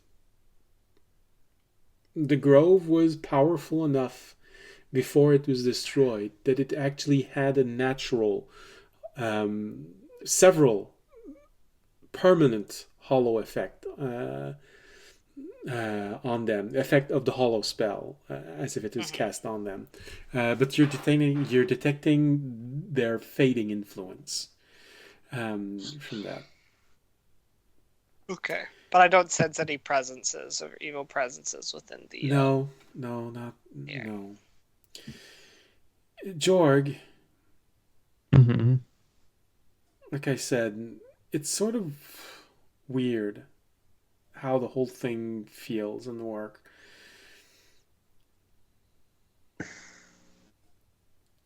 It's as if everything here didn't have any substance. Yet it does. When you walk on it, you see the grass moving. But when you smell it, it doesn't smell like grass. It smells like nothing.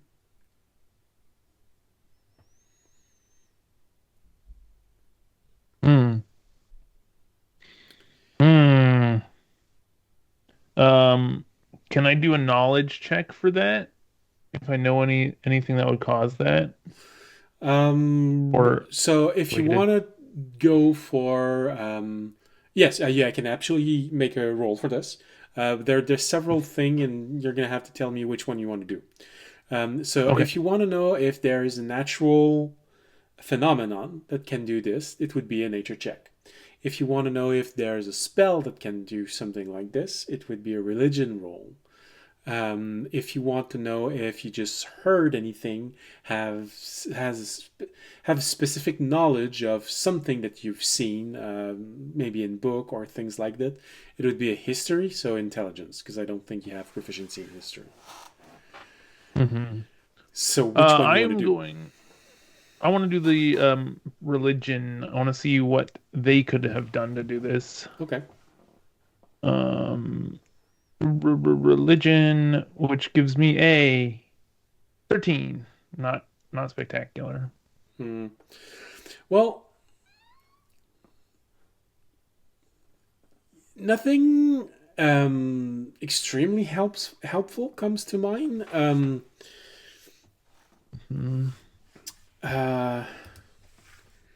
I mean, Druidcraft. there are some spells which can create an illusion, but nothing actually matched this. Probably what would match the closest this would be illusory terrain, which is a spell that is available to druid, but it's not that. It's not as good as that.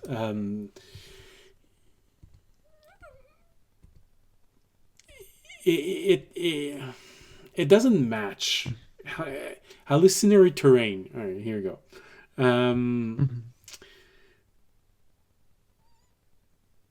Doesn't exactly match what this would be.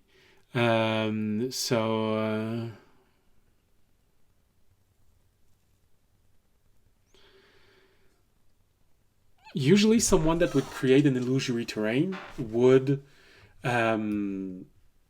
every senses would be there. It's a complete illusion. You'd smell the grass, you'd be able to touch everything. It wouldn't create that. But with a 13, that's about as far as you can get. Yeah. Well, me being a dog isn't doing much good anymore.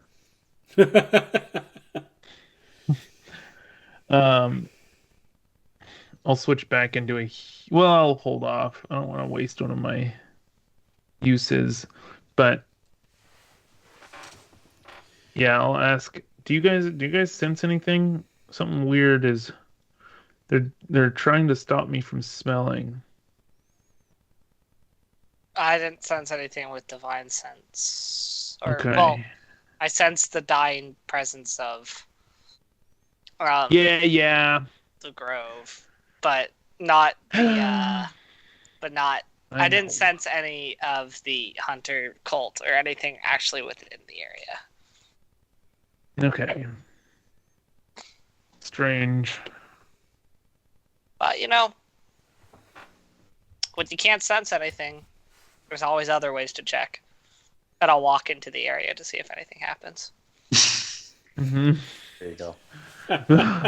Amy's just going to minor illusion of Terry. Audience is just gonna brute force it as he usually does.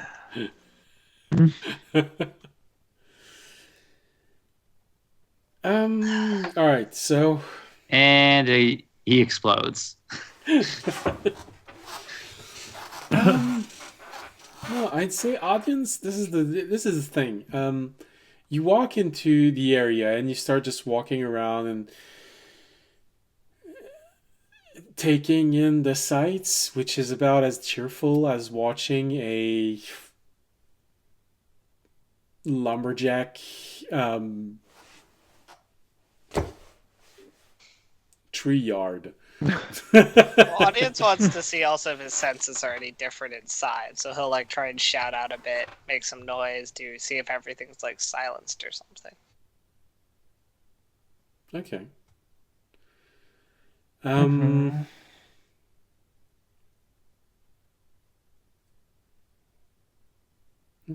Okay. So I'll ask you, how do you try and stimulate each one of the 5 senses? You just said shouting, so we got hearing. Yeah. I mean, looking is just looking. Okay. I'll probably touch the ground and different stuff to see if my touch or feeling feels every different. I'll probably like some stuff. No, I won't do taste. Taste is the one I won't do. It's unnecessary. I will I'll try and smell my arm, see if I can because everyone has a natural see if I can smell anything just off myself while I'm in the area. You smell like a man. Old Spice. Old Spice. Hot spot. Yeah, we got a commercial for Old Spice. Yeah, I'll layer on some Old Spice, take a quick whiff, see if I can catch it.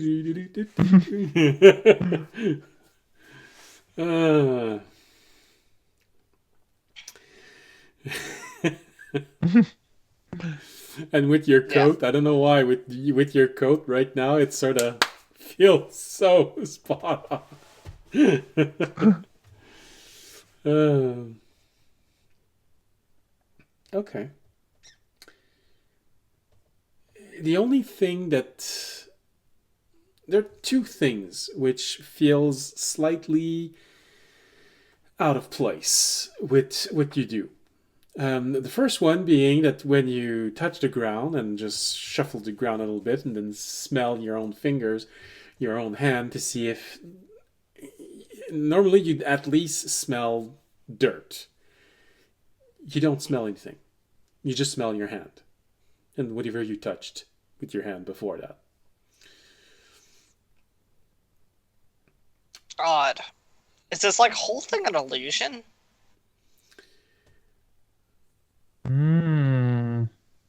Terry, what's happening here? I mean, audience will say that What out do loud. your He'll be like, elf- "Is this I whole mean- thing is this whole thing an illusion?" Criminals. Because that's the only thing I can think of that like wouldn't.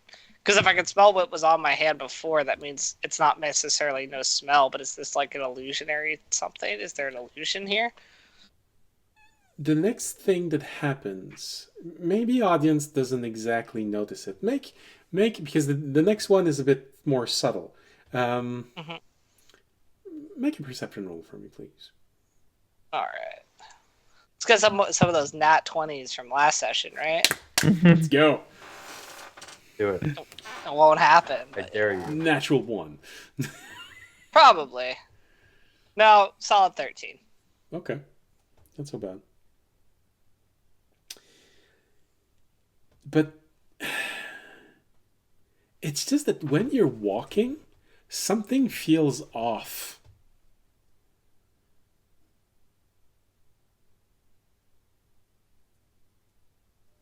Okay. You can't place it because you didn't roll high enough. But you're just walking and there's something that goes, something's missing. Okay. Terry, can you see what's going on? Or, Fisher, can you ask Terry what's going on here? I feel like this whole thing might be an illusion or something that's weird. Something's off. I can't place it, but something's off. What's going on? Don't also come in here until you figure out. Terry definitely sees something. It's hard to put into word. But it's as if something got ripped out.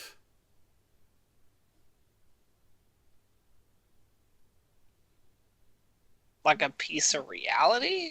Or like a...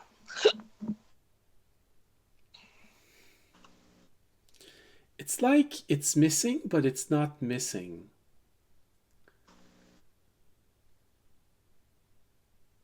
Okay. Well, I don't feel like this is something I can fix.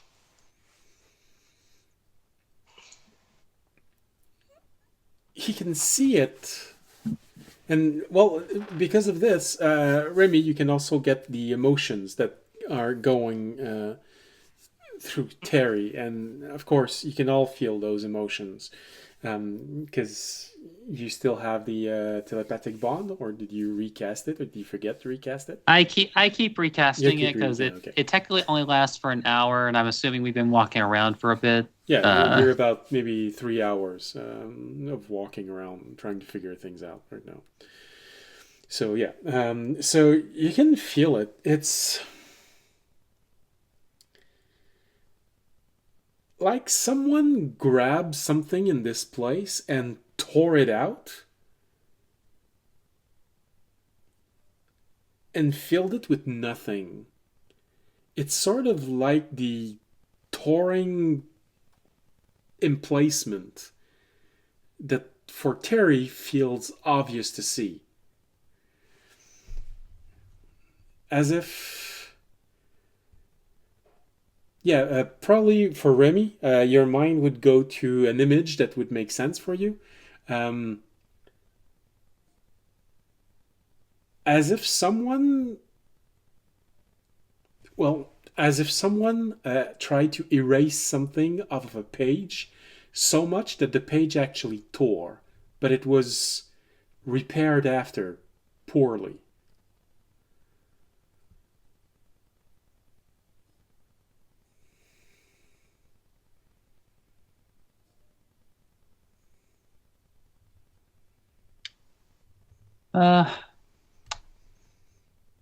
Well, let's at least see if this looks any differently in the ethereal plane. So Ramey's just going to briefly jump there.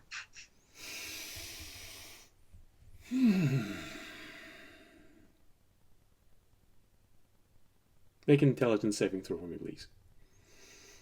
No. Wait, no, go back.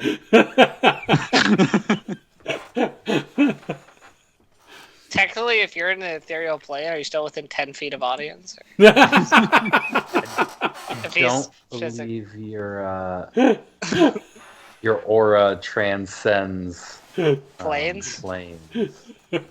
That's unfortunate. 21. I should 21. work on that. Yeah, that's your fault.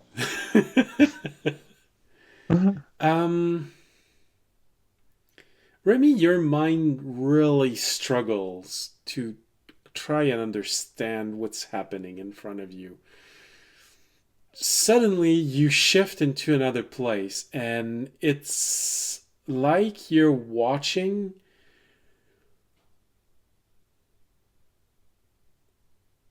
a fountain of energy spewing something in both directions. But it's there and it's not there. As in,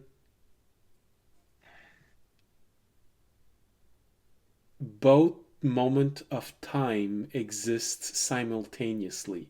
Before it was there, and now that it is. It's temporal.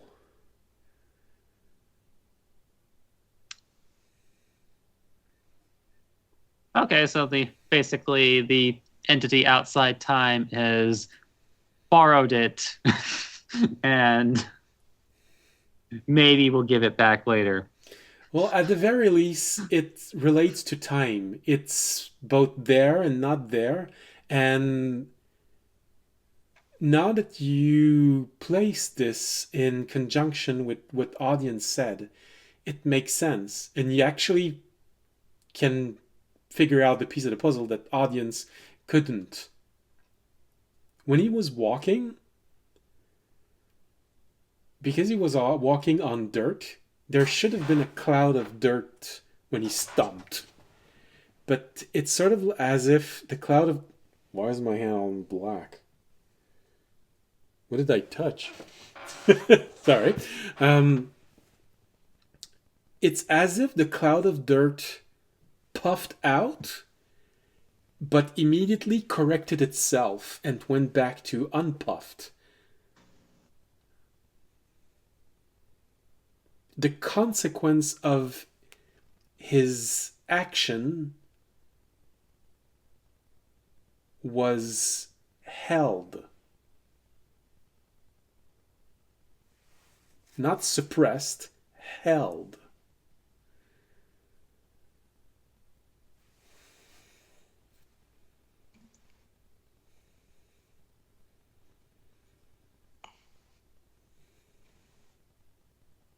So time's just moving real slow.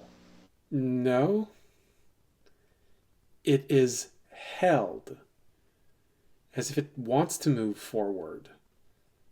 But it's not. It's just folding on itself right now at this point.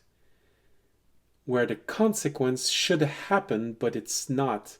But the more you push it, the more consequence piles up, but it just is not happening.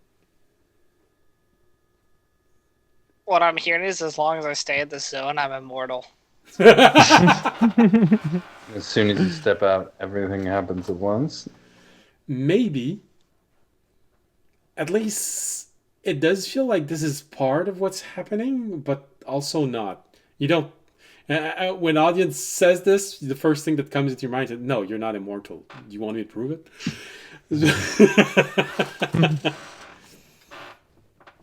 But it's sort of that moment in time.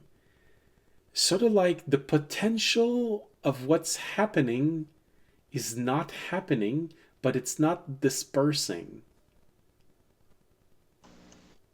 Essentially, someone folded the oh, why did the word step out of my mind? Folded the hose in two, keeping the water stuck there.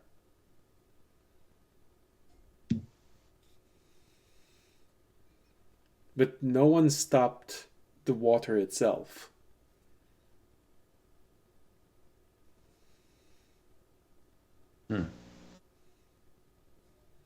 So actions just keeps piling up here, and piling, and piling, and piling.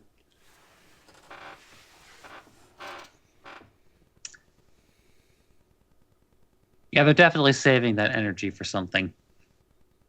That would make sense. Kind of. Again, I don't think this is definitely something we can Deal do with. anything about. Yeah. Yeah. At least right now. Here's that one thing that. All right. Who would be the most, well, Fisher and Remy are probably the smartest ones of the group. So, with the information that you have, I'd say Fisher and Remy, you can both do, an investigation roll. See if your mind can actually piece those puzzle pieces together. Well, everyone can make it. It's just that it's less obvious that audience or Jorg would succeed it. But everyone can make it. I will use Only a 13. Oof. guidance on. I already know what Fisher rolled.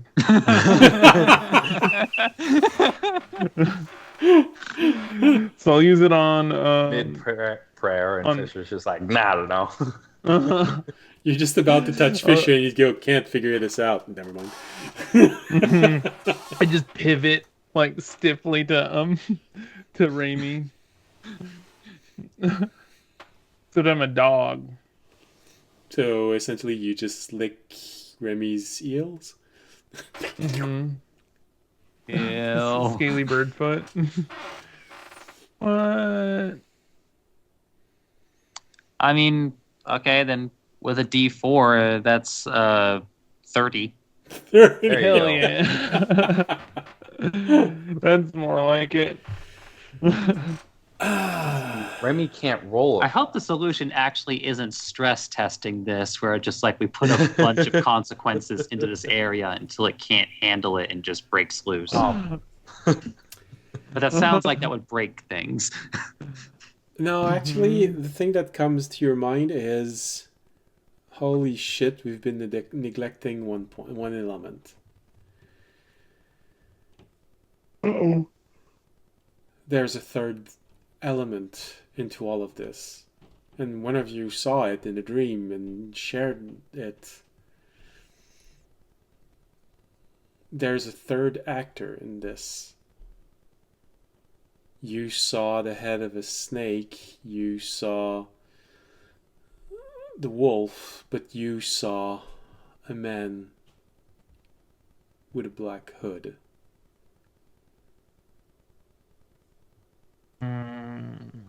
You think, Remy, because of everything that you saw and everything you've read and everything, no one in these two groups would have any reason to create something like this here. You've just stumbled into what the third influence was here for.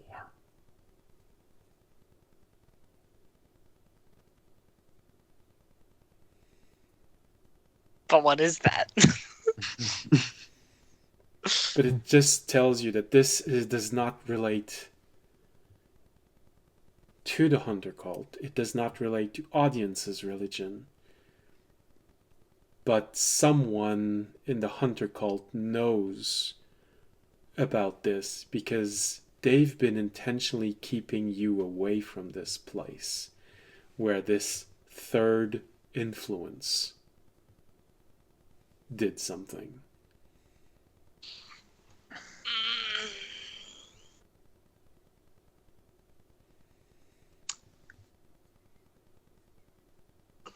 I mean, do you think if we told the nature god about this, it's like they'd get distracted and not try to destroy the village?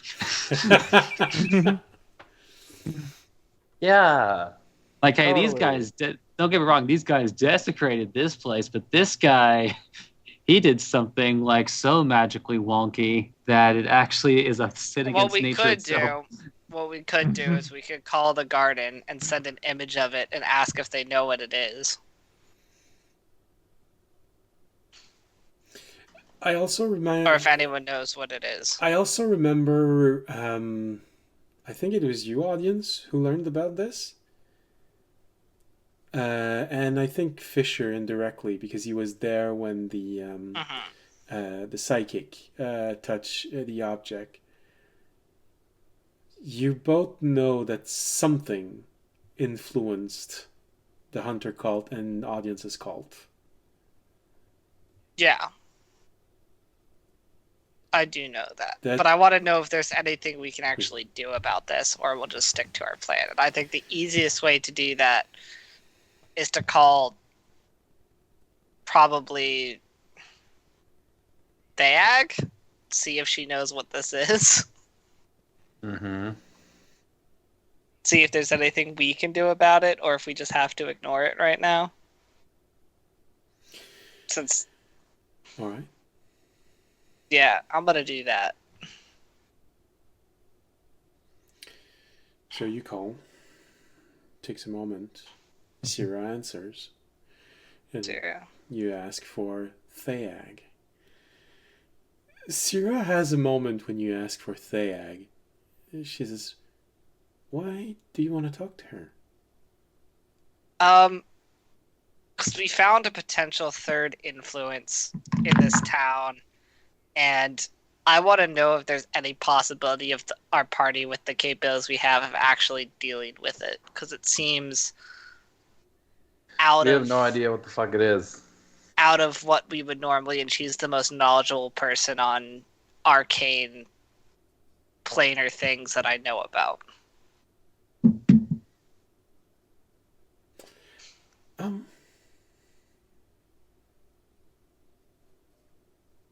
So you want to ask her about a person? More of a phenomenon? Would that be the correct word? Yeah. Fisher and Remy, you can both say yeah at the same time. When audience Yeah. says it. Yeah, more of a phenomenon. Oh. Like, audience gets a new vocab word. Oh.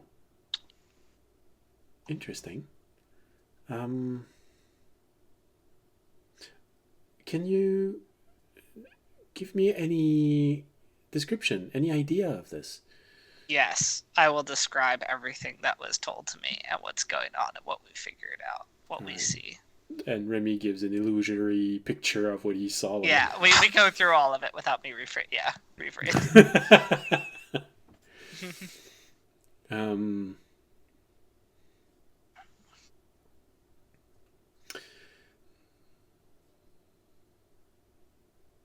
It takes a moment.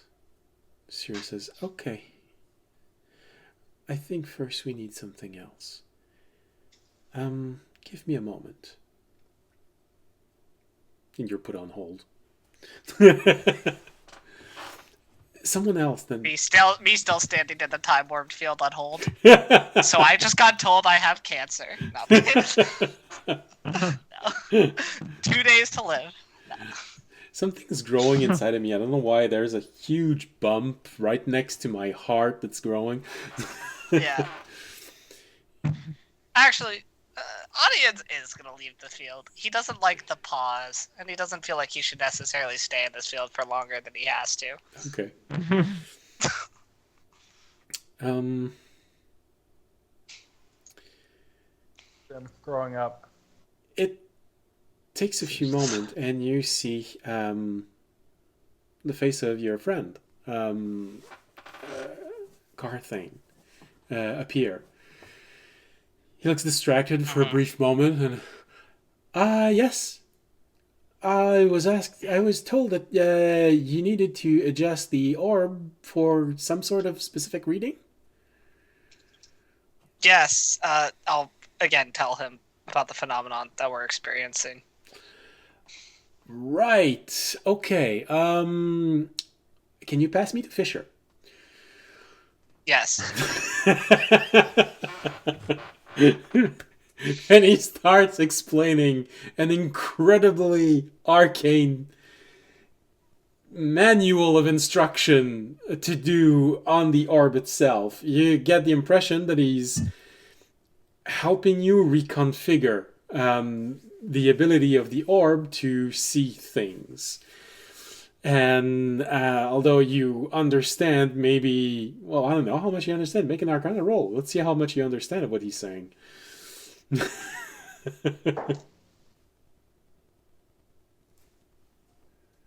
21.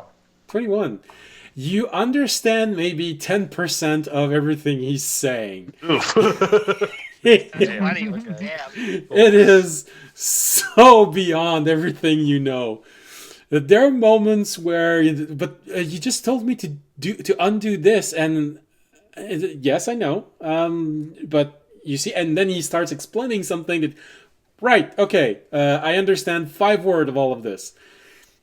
Next instruction, please. It takes a little bit of time, and you have all never seen the orb open up quite like this. Well, once. When the knight from the past opened it. When you were in the stagnant realm. Oh, we're doing advanced shit. Okay. It is opened up completely, and you're just essentially rewriting part of the arcane code of this little device. It's advanced arcane programming. Really advanced. Your knowledge compared to this is sort of like, oh, you know HTML. Okay. Well, you're going to have to do something in C+.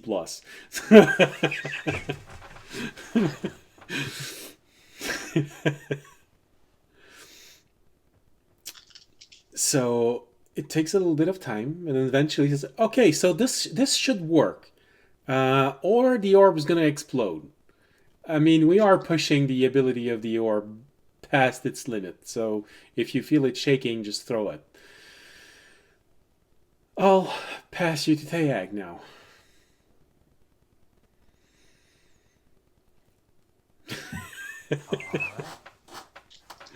You feel like just listening to everything he said.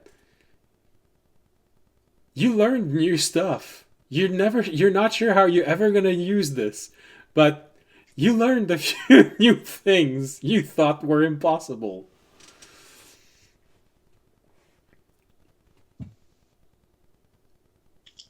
The orb opens up, and sorry. Do I get another wizard level? I'll think about something, because I feel like you've witnessed something incredibly big happening in front of you. So I'll think of something. Maybe taking effect in your next level.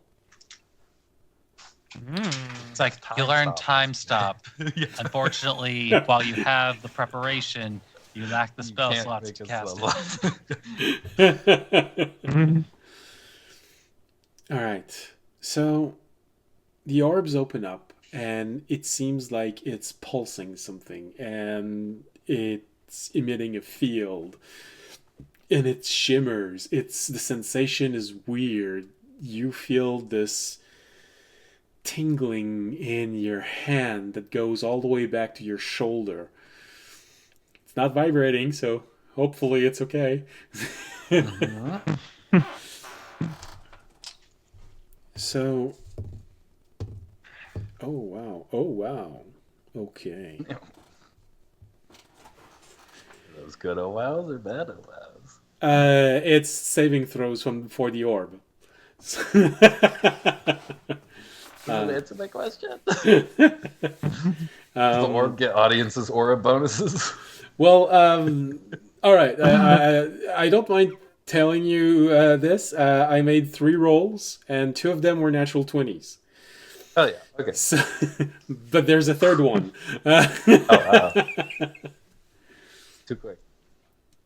So Feyhad takes a moment, and this is odd because you don't see her face; you just hear her voice through the orb.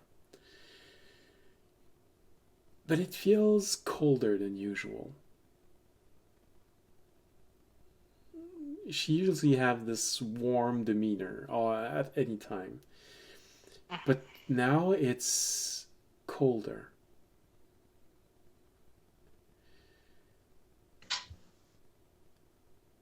It's difficult from where we are to pierce the different veils protecting your world. But as best as I can tell,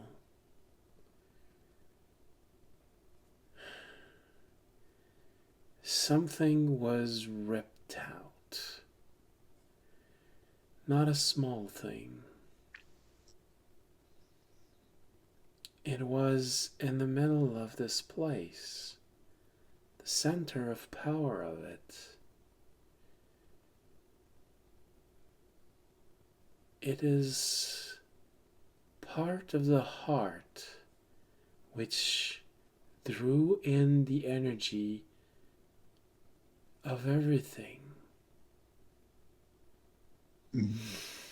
It's raw potential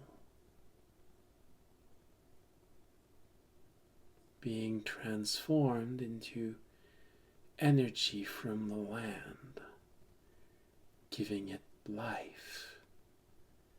It's missing that conversion matrix.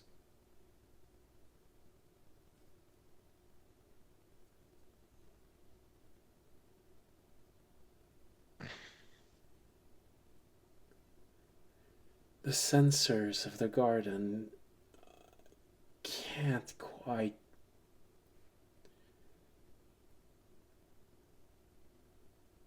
pierce through everything. There's a lot of interference. But because of that, everything is stuck in its potential form where you are. It will be a knot which will need to be untangled at one point or another. But right now,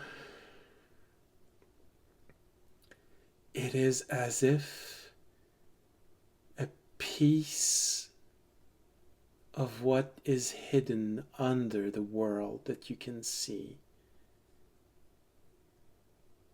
was ripped out to be used in something else. Cool. As if someone, Is there any? as if something took out a gear of your world so that it could be used on something else. Okay. Is there anything we can do with this, or is this? Should we just continue with trying to handle what we can. Is there any way we can make this better, or no, that you can see at our current abilities? This would be a major endeavor, a major task for you. You'd need to find help. Druidic help. Your world has been injured in some fashion through this. Would a nature god be able to fix it? Maybe. But a wound like this, you need something that works with the potential energy of the world. You'd need a greater god. Okay.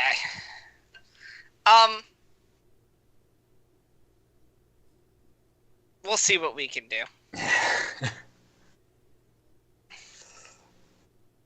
Otherwise, this might be come back to it after we're done with our thing. You are aware of the situation that's happening here, right? Where Sarn's embodied by a nature god and is about to destroy this town, or no? No, no one has, and her demeanor goes back to her normal warm self. Okay. Oh, that's fine. That's normal. No, I haven't been briefed on That's just anything about Tuesday. your quest. Oh, okay. And let me give you the quick rundown of where we're at. I'll give her the quick rundown of what we were trying to stop before we found this, of trying to break the trap and the potential, and Sarn about to destroy the town. And I'm like, is this going to cause any extra issues if we break the trap, or is this a separate problem that shouldn't have an effect on him trying to destroy the town for Sarn's safety, or the god's safety? I guess both. My guess on this would be that this is something you should probably remember and not worry too much about it, because it feels like you've actually stumbled into the real purpose of all of this, but just a little too late. I see. So remember this, but we can't fix it. Well, not in the amount of time that you have. An endeavor like this would require a large amount of druids or wizard to converge on your position and evaluate the state of the world, trying to figure out what's missing, how to replace it, and how to manufacture in pure potential what has been taken. I see. So do you not think? So you don't think if we could try and convince Sarn's god to try and fix it instead of destroying the town, that would have any effect, or no? It's possible. It's always difficult to truly figure out the intentions of gods, but probably it would be inclined to helping. But from what you're saying, it feels like the god is mostly channeled his anger into Sarn, meaning that you do not have a full avatar of a god. You have an avatar made from only the rage and anger of a god. I see. So that would be hard to redirect. Well, yes, it would sort of like trying to figure out how to heal someone by breaking a potion of fireball on their head. Okay. I think we're going to go back to trying to deal with what we can deal with, and I'm glad we've made you aware of this, and maybe this is something that you or someone else can solve later, or at least we'll have now the knowledge that something was taken, so if we find clues of that later, we can maybe try and recover it. Well, if you have time, either now or after all of this happens, I would suggest that you come back to this place and maybe try and investigate it further. Maybe it will give you clues better clues into who exactly did this, or at least who's influencing all of this. Because I feel like this is something you might have neglected for a while. Well, I had a dream about a guy in a black cloak, but Yes, well, Exactly, but But I would you're suggest neglecting it. that listening to your dreams may actually be a good idea, especially when you're dealing with everything you're dealing right now. Gods tend to speak through dreams when it is needed. And as I've understood your situation, audience, quite many gods are talking to you right now. So yeah. All right. Well, thank you, Thag. We're still on the time crunch, so I'm gonna let you go so we can go and try and rip magical poles out of the ground. By the way, what are my chances of survival if I try and teleport with a magical pole? Like, give me like a quick percentage. well, let me put it Well, this don't way. teleport with it. Teleport it. Well, I'd have to teleport with it if I use the helm. Would you?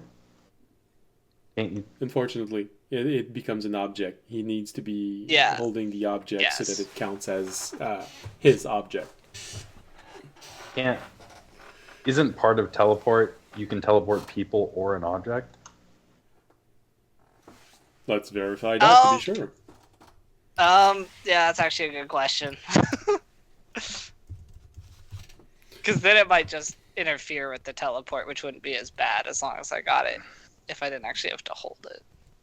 No, not teleportation circle. It's just teleport.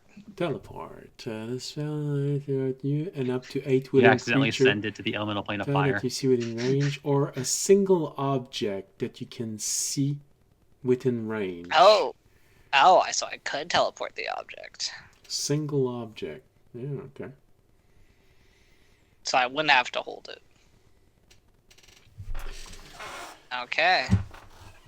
Never mind. Why that was don't we just just take it and push it somewhere else? Well, I was just told that I actually don't necessarily have to hold it. I'm not, teleport is a more complicated spell than what I normally use. Understandable. Did you not read the owner's manual when you bought it? No, I was like, cool helm and put it on. That makes sense. They told me I could teleport, and I assumed I would teleport us. I didn't read the part about the object. Right. That's what we're here for. So, so yes, Fisher is right. You can actually simply teleport an object. Now here's the catch in all of this. You're trying to teleport something that is supposed to act as an anchor. So something that is essentially designed to anchor something into position. So something that is not meant to be moved in any way, shape, or form. So this is going to greatly increase the chances of a mishap when you teleport this. You could try and teleport yourself and the object at the same time, which may improve your odds, but have you ever heard the tale of what happens when an immovable object meets an unstoppable object? I don't know. I assume some kind of explosion. Well, let's just say that you might actually figure this out if you try this. Okay. Again, I didn't hear a percentage. Fisher pipes in. Wait, what does actually happen? Because I've always heard that as like a thought exercise, like a hypothetical that can't actually exist. Fisher, we're on a time crunch. Sorry.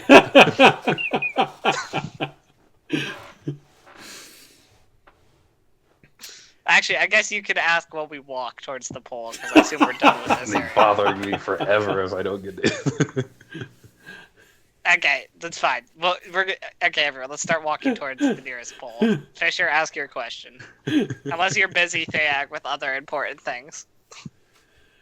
Well, according to the gnomes, it simply actually goes through because of the one of the last theory that they actually made that if an object is met with sufficient force, depending on the thickness of the object and depending on the actual force behind it, it is possible for an object to simply push their way through. And I'm not sure if that term is ever going to mean anything to you, but on a submolecular level, no, Fisher, that really doesn't ring a bell at all, in any way, shape, or form. Fair enough. Understandable. Also, is my orb just whack like this now always, or since it was my orb, or like does it still work normally? Well, I believe you were briefed about what happens if it starts vibrating.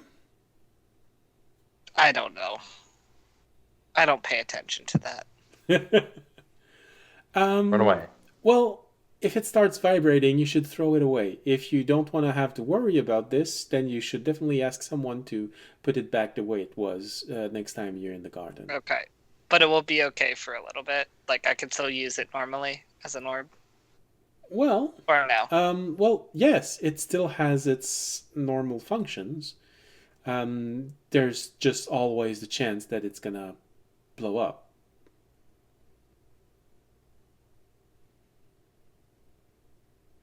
What size of explosion radius are we talking about? Can I, like, use it against enemies?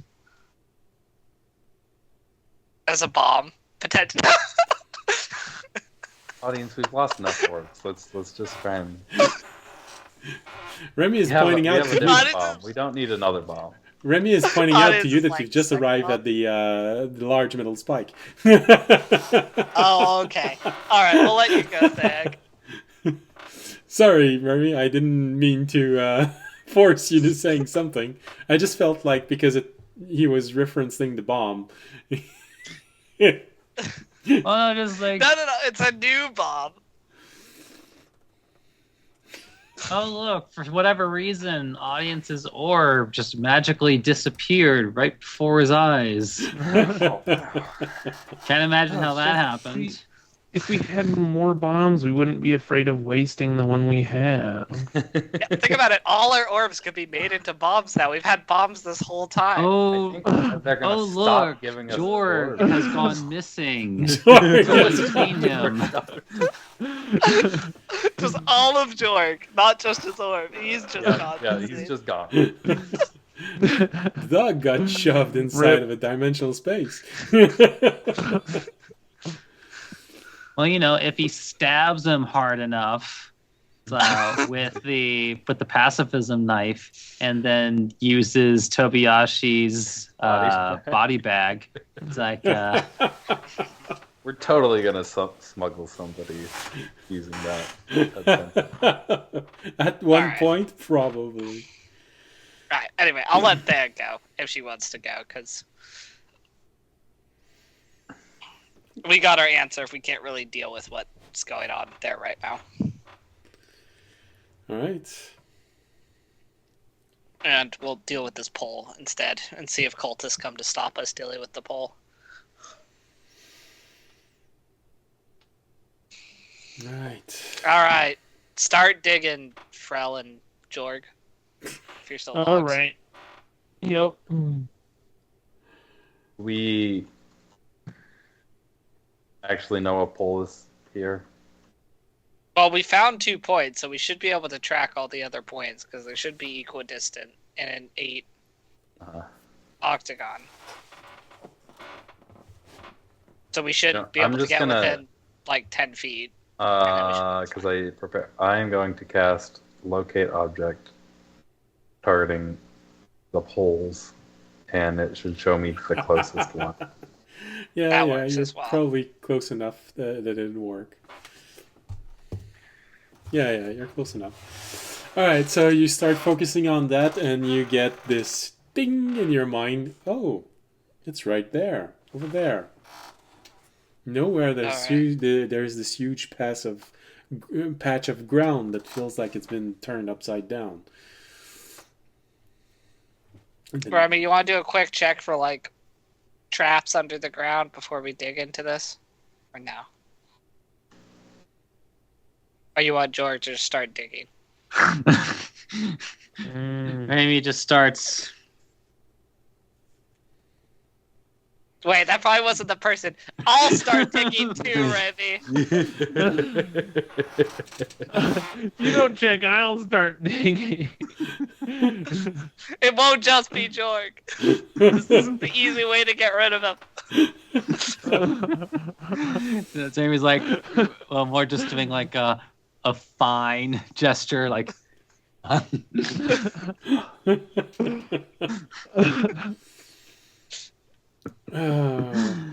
So Ray will at least look around to see if there are any.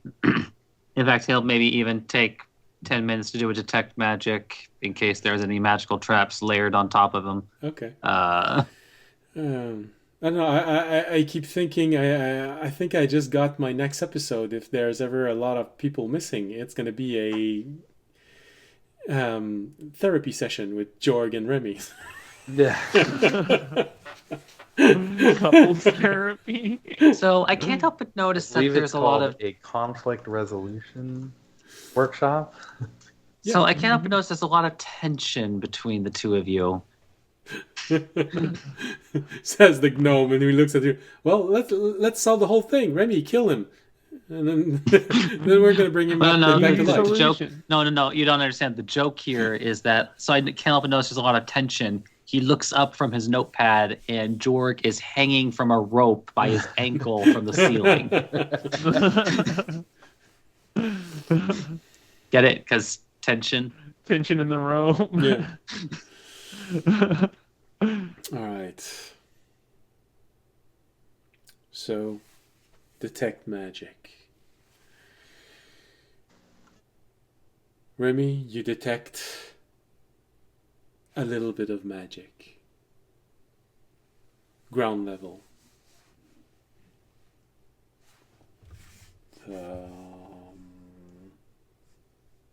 Hold on. The school of magic is... The school of magic is abjuration. And it is located... A neat little circle around the area where it was dug out. Well, dug in.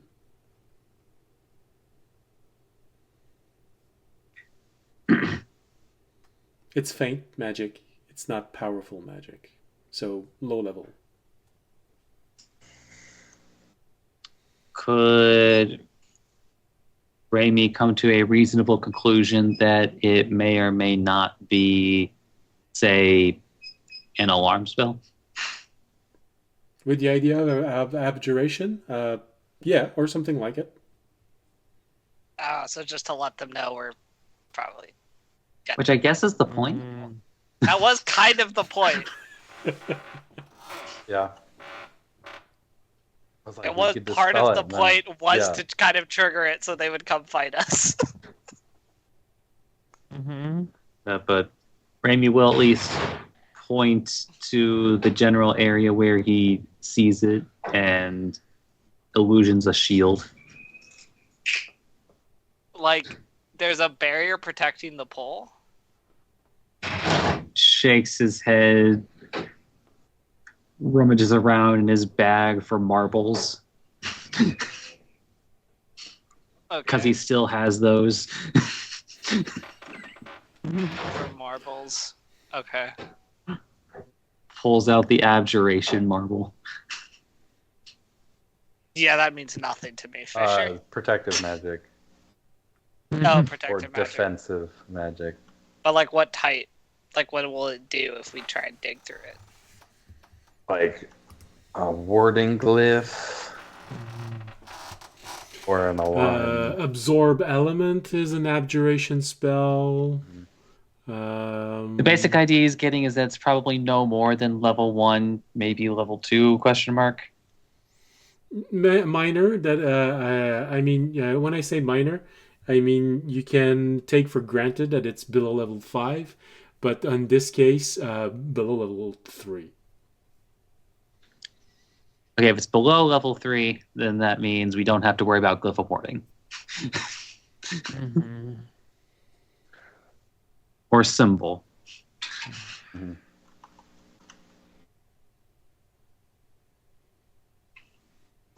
Whether they're So maybe he's just gonna make a teeny pinch.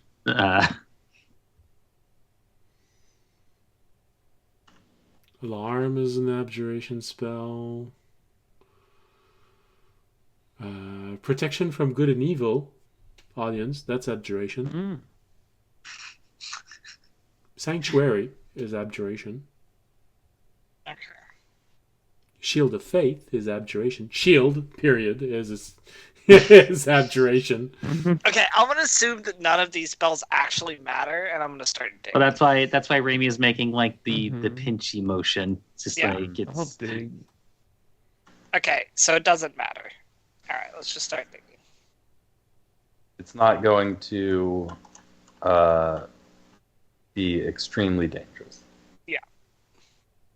If it lets them know where we are, that's what we want anyway. And if it's like makes it slightly harder to dig, oh well, we'll push through that. Oh, cool. Yeah. Lesser Restoration is an abjuration spell. And if it heals us, sure. Cool. That's also acceptable. That's an acceptable outcome I'm willing to take. These are acceptable conditions. Alright, we start digging. Sometime in cartoons, they actually do manage to make something that everyone remembers. I don't know why. It just feels like the moment in Shrek where it says, he looks at everyone. It is a sacrifice. Some of you may die, but it is a sacrifice I am willing to make. And then there's the idea of GLaDOS saying, we both said things you are going to regret.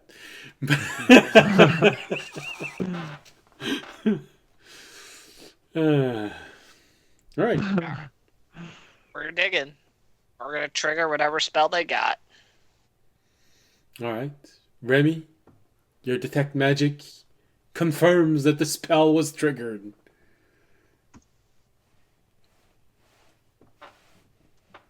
Right? Nothing seems to be happening right now. Okay. Well, they probably know we're here. That's okay. I didn't know that version of the song existed like this. Get ready to absorb some fireballs, guys, because they might be headed our way. Oh soon. yeah, All right. I'm prepared.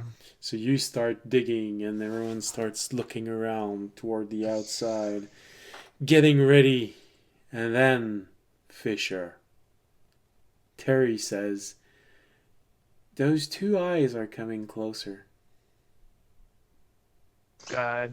Whatever's been circling the town is it coming towards us? Yes. Yeah, that thing Remy saw that's been circling the town is incoming. Good. Let it come. I'll let Frel do the digging and I'll come out of the hole. I'm ready for it.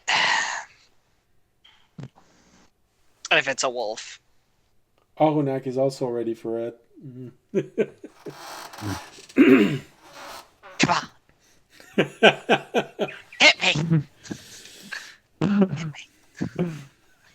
Do you really say that to Aronak? Because he's going to smack you if you want. Ani just doesn't Saying care. it Ani just vaguely like- in the direction of what's coming at us. Yeah.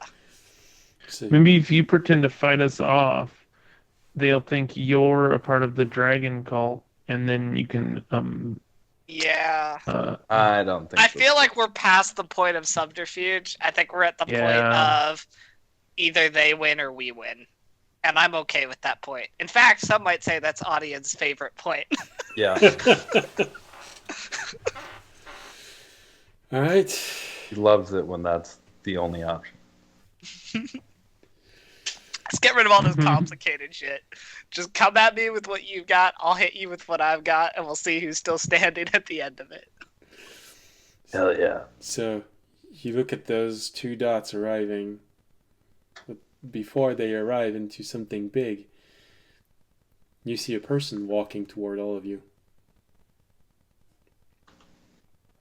Looks like one of the cultists of the hunter cult. Okay. I'll wave. He waves back with a hand that is closed.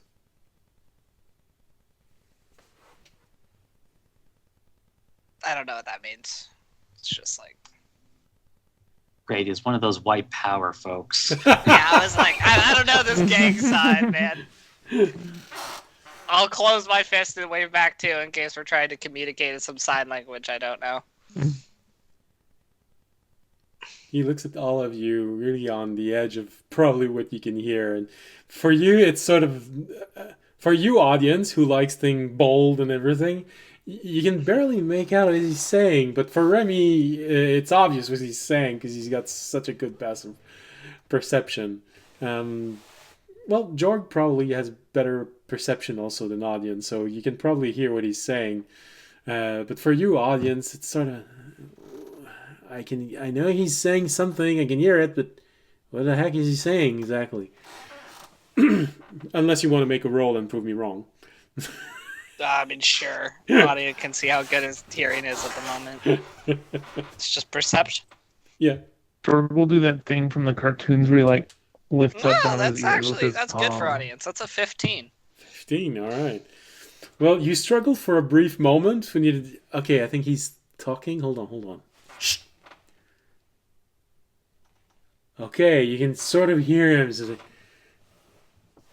I come bearing a gift.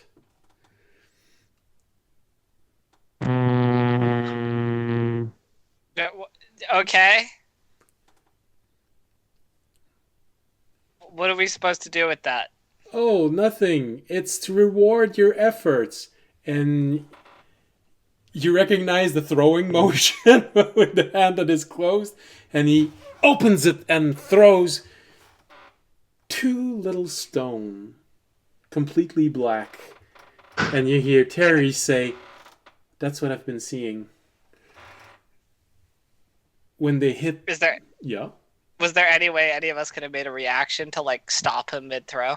Unless you... I believe he is far away. Yeah, he's at the edge of what you can hear without him having to speak with a microphone. So the only one of you who actually has, unless you want to use a spell, who has the range to reach him is Remy with the sorcerer's bow. Wait, so he's 60 feet away? How far is he? No, the sorcerer's bow is an actual bow. It's several hundred feet maximum distance. Oh. Can he throw rocks several hundred feet? No, he's not trying to throw rocks several hundred feet. Oh. He's just throwing them up in the air. Yeah, in front of him. Oh, in front of him. Okay, that's fine. He's not trying to reach you with them. He's just throwing them forward. Okay, yeah, I have no way to interrupt that. So you see the 2 stones, and they fall to the ground. And you feel a slight rumble in the earth when they hit the ground. Just... And then suddenly they burst out with a huge quantity of black smoke. It completely covers the nearby area, and they coalesce back into 2 not as large, but still pretty large version of the avatar of the wolf god that you fought. Okay. Oh, 4. Does the other wolf come out? Is it another one of those? Oh yeah, Do we no, have the 3 of them? the 2 stones. Yeah, each two. one of the stones bursts out. Each one. The smoke comes out, and it coalesces into these fragments of the avatar. I didn't order that. Can we return it? No, return. Sir, this You is can a only Wendy's. return it before Sir. you open it. Sir, this is not a holiday I celebrate. I am not You receiving opened gifts the at the moment. packaging, so we can't return it anymore. Dang it. So I guess you can imagine that the next thing is roll for initiative. But I'm not going to do Yeah. Is this the thing that Fisher was not there for? When everybody else fought it? Oh, yeah, you weren't. Yeah. It Yeah. tele- Holy well, shit, it's what's probably that? not as it's probably not as strong as the Avatar we fought, but they're like basically rogue direwolves that like attack you and then teleport into shadow. Mhm. They're like assassin direwolves, basically. And then I assume he's a priest. Is it actually one of the priests we've saw before, or is it a different like looking priest than what we saw before? With the cowl up, higher level. it's hard to tell. He's a bit far away. You know, he sort of was screaming so you could hear him. Fair enough.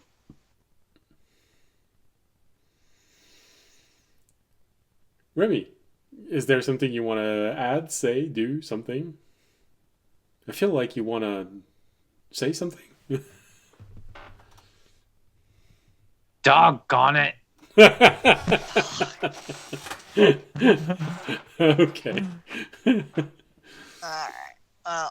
We'll fight some direwolves next episode. Yeah.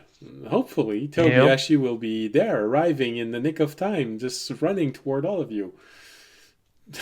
I hope so. If not, we'll fight them without Toby. Yeah. Anyway, My initiative roll if you, is an 18. your initiative roll is an 18, right? Are we rolling our initiative now? Well, you can if you want I to. want it. You can if I wanted to. Well, I rolled a 12, Uh, which is fine. 11. Fisher, 11. Remy, do you want to roll now, or do you want to wait there? No, just give me a sec. That would be so 17. Let's go, audiences. The first of the party, maybe not first, depending on the wolves, but Fisher, do you want Terry to join in? Yes. Do you want to roll his initiative?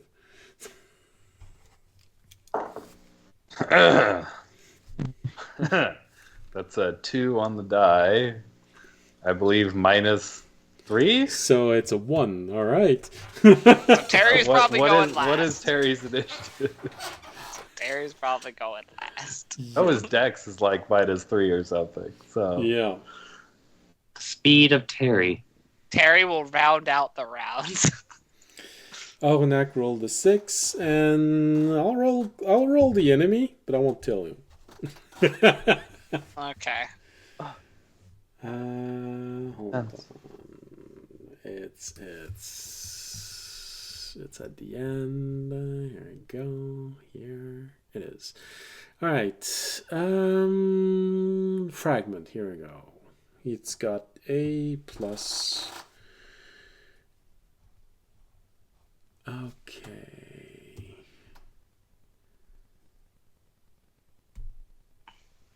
Okay.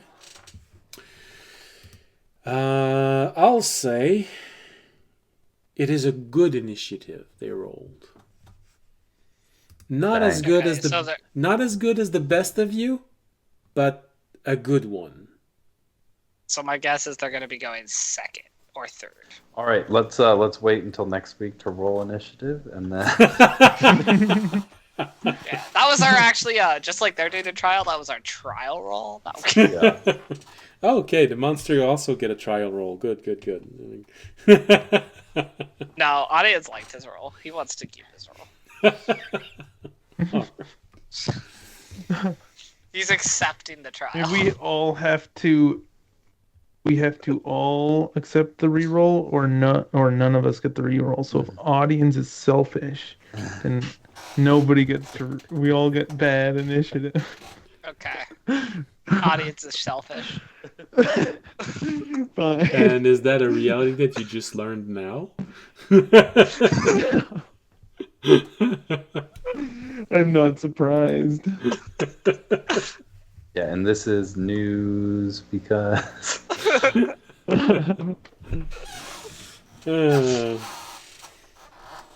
All right. So with this, we have confirmation that next episode starts with a combat. I will ask. Yes. So did they like appear from the stones, or did the stones Because like, are the stones like generating them, or are they? No, it does. It Summoned. does appear that they came from the stone. What it looks like is that the stone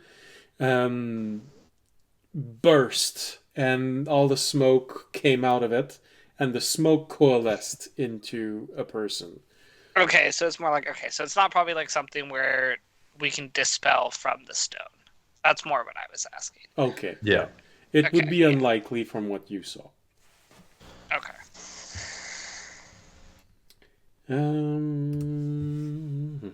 Campfire sound, because that's how we end an episode. They're also probably not summoned from the dude, so killing the dude probably would also help summon them. Because they're summoned from Probably not. You've actually seen one of those before. It attacked the monastery.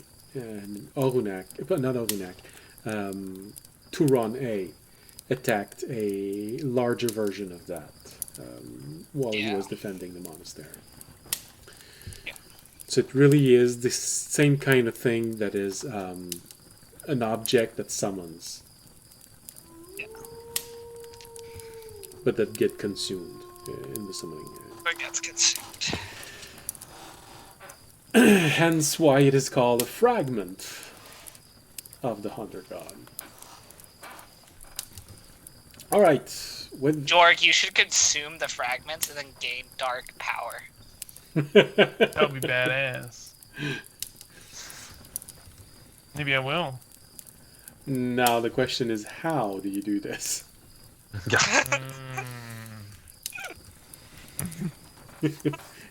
You got What it. do you mean? I just do Just it. start inhaling Just the let me smoke. do it. Just inhale them. Just like grab one and start like taking deep Yeah, whiffs. eat it. Just eat it. No, because, Jorg, it's your knowledge how this can work, It's a summoned monster, which means that if you kill it, it's going to revert back to smoke and disappear, just like when you summon something. Which means that if you want to absorb their power, you gotta eat them while they're still alive. So you... Do you still want to do this? I'll think about it. And you gotta keep it alive while you're digesting so that the power really comes into your body. Think about the intimidation factor we'd have for the cultists though. They just came up and they just saw us like pinning down two walls while Jorg just ate them. Well, Yeah. Just like, holy shit! Wait, they could do that. you kind of did that already when you teleported to them and just murdered the first group before they could react, Yeah, that's true. That's why they didn't show up again. They're like, nah, fuck this. We're getting the wolves to deal with these guys. That's why they were preparing. And didn't attack you during the night. Yeah. Alright. So, thank you for being here tonight. Thank you for the raid. That was awesome. Hope you will be there next week. Hopefully Tobiyashi will be there and part of the fight.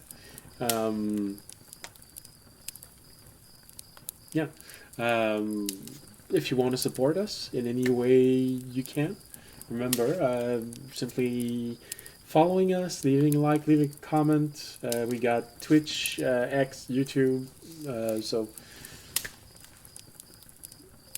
all ways to do this. If you want to do more, you can make a donation, become a Patreon, subscribe on Twitch, And if you want to do even more, or you can't do any of those two things, but still want to help, simply spreading the word of the channel will help tremendously. So yeah, that's mostly it. Thank you for being here. See you again next week, or next Friday if you're watching the rebroadcast. And if you want to look at me make maps, well, that's tomorrow, Thursdays.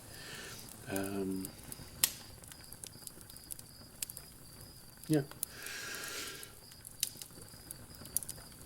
That's about it. I keep thinking that I forgot to say something, but I don't know. I think that's everything I needed to say.